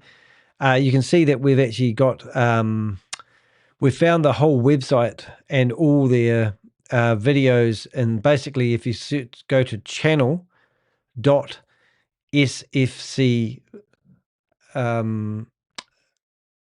vibrating.vip, you can find this page, which is really, really useful. It looks like it's really taken effect. Now, there's so many things that this lady's ignoring, like they don't even know the person, they've never met, they've never seen a photo of the owner. All these documents they're using here, we've just shown you that we found a company that was registered back in 2020, which theoretically gives them some history. But then we found a document that was done about 5, maybe 6 months ago where they changed the name of an existing company. And, you just can't make that shit up. So we've found the lady that was in the meeting here. We found her on LinkedIn. This is public information. We're allowed to show it. And that's where she lives. And she's actively promoting it. And also, I don't know who her mother is who keeps popping up, but that's what we're doing. So we have actually put together a file on SFCVIBE, whatever it is, SFCVIBE, and we've just added a few people that we have seen promoting it. So we've got Ron, who owns the Christchurch office. We've got Rod Wheeler, who owns one of the Auckland offices. We've got Michelle, who was promoting the meeting that we're just looking at. And I think I've actually made a mistake by adding this individual in here because I think they are promoting BG Wealth and they shouldn't be in here. So I'll just delete her out of that room and we'll go back to 3 people. But that's what we do. So that means that when somebody's looking for information, and not only that, we actually now have those 2 videos that you have just seen me, what have I done? I've done that wrong. I know, VIP. So those 2 videos that you have just seen we've actually downloaded those and re-uploaded those and put them on the internet so we can back them up and we can go in there and use them anytime we like. They will be available for any investigation. Now, we had Talili, I'm not saying her name right, here before. She sent me some information while we've been going live. I'm just going to have a look at it, see if I need to bring it up. But she has successfully got $18,000 back from an individual that was promoting her into a pyramid scheme in New Zealand in the past. So these individuals that are promoting you, don't think that you can't take legal action again, because Tulili, whoops, there we are, she has actually proven that it's possible. So we're going to see if I can bring these up on the, unfortunately I haven't got my phone and my, so there's all these promoters. So she sent me through a whole lot of people that are promoting all sorts of things, which is absolutely fantastic. But this is the lady, I don't know if you guys can see that with my phone, but this lady here, this lady here was the lady that wouldn't give her the mic on Saturday. And now we've got, evidence, proof of these individuals. So we're going to document all you guys that think it's okay to promote something that's been investigated by the Commerce Commission. And good on the reporters and good on the people that speak up and make these people accountable for their actions. Negligence is not an excuse for bad behavior. It's disgusting that these people think they can promote such shit in New Zealand or in Fiji or anywhere. And they go after those communities. There's no way in hell. You thought Chris Lynch was going to eat you alive. Wait until Danny the Hex gets a taste of you. If you're going to bring this shit into my country or on my desk, I'm not going to sit here and watch these animals, these bottom feeders, these snake oil salesmen give you a dream of a passive income and then ask you to pay for it. Look, I'm done for today. Thank you to everybody in the chat room who's been here supporting me and providing me information along the way. This is actually a 3-hour and 8-minute long video that I believe has fully exposed. It's shown you the negligence that I believe the FMA is showing here. They don't act fast, they act really slow. The whole government and the whole system is out the window. The Commerce Commission is still doing an investigation. How long does it take before the Commerce Commission can make a decision to save people?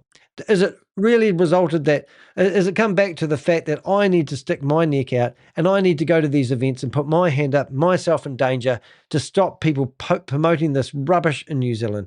How ridiculous is it that you have to pay $1,200 to get yourself a job that pays you $40 a day by doing meaningless tasks of clicking and rating adverts for Walt Disney, United Studios, Coca-Cola, and Sony are all got together as an organization and hired this fake company that's just rebranded themselves. It's just Absolutely wake up. Now, anybody who wants to meet me in New Zealand, in Christchurch, face to face, and answer these questions, I'm open to it. Do not think I'm going to be intimidated by anyone that's putting pressure on people. If you want to meet me, ring me up. 021 961 652 is my phone number. You ring me up. I will come and meet you face to face in your office, in your house, wherever you want. And I will prove to you that this is a scam. I've already done it on this video, but everyone's too busy to spend 3 hours of their life. I will go to any groups, any organization, like if there's a Tonga, if there's a Fijian, if there's an Indian group that meet together and they want someone to come and speak to them and educate them on how I can save your communities from getting wound up with these bottom feeders. These people, this scam that you're watching right now isn't someone in America. It is ran out of a human trafficking compound in Cambodia. My team of Avengers have given me the information. We have tracked the content that they've got on their website, and we have found that it links back to an author who's based in Cambodia. That's because these schemes are not run by Americans. They're run by Chinese-ran organizations based out of human trafficking compounds in Myanmar. On the border of Myanmar, Thailand, Cambodia, you name it, they're all the same. I've actually worked and helped provide information to the United Nations. That's what I do. I've been doing this for 5 years. I've been to crime events. I've met, the chief of police for the for Cambodia. I've met him. I've shook his hand. I've met what's the head crime commander for the Filipino police. We're working with private organizations and we're trying to save people. I love communities, but I hate people who think it's a good idea to go after these communities and take their money. And I'll do whatever it takes to stop them. Hey, thanks for watching my video. I'll see you in the next one. Thank you to everyone in the chat room, and thank you to everyone that's provided me this overwhelming lot of information about this silliest scam I've ever seen. But it's not. There'll be another one tomorrow. See you guys.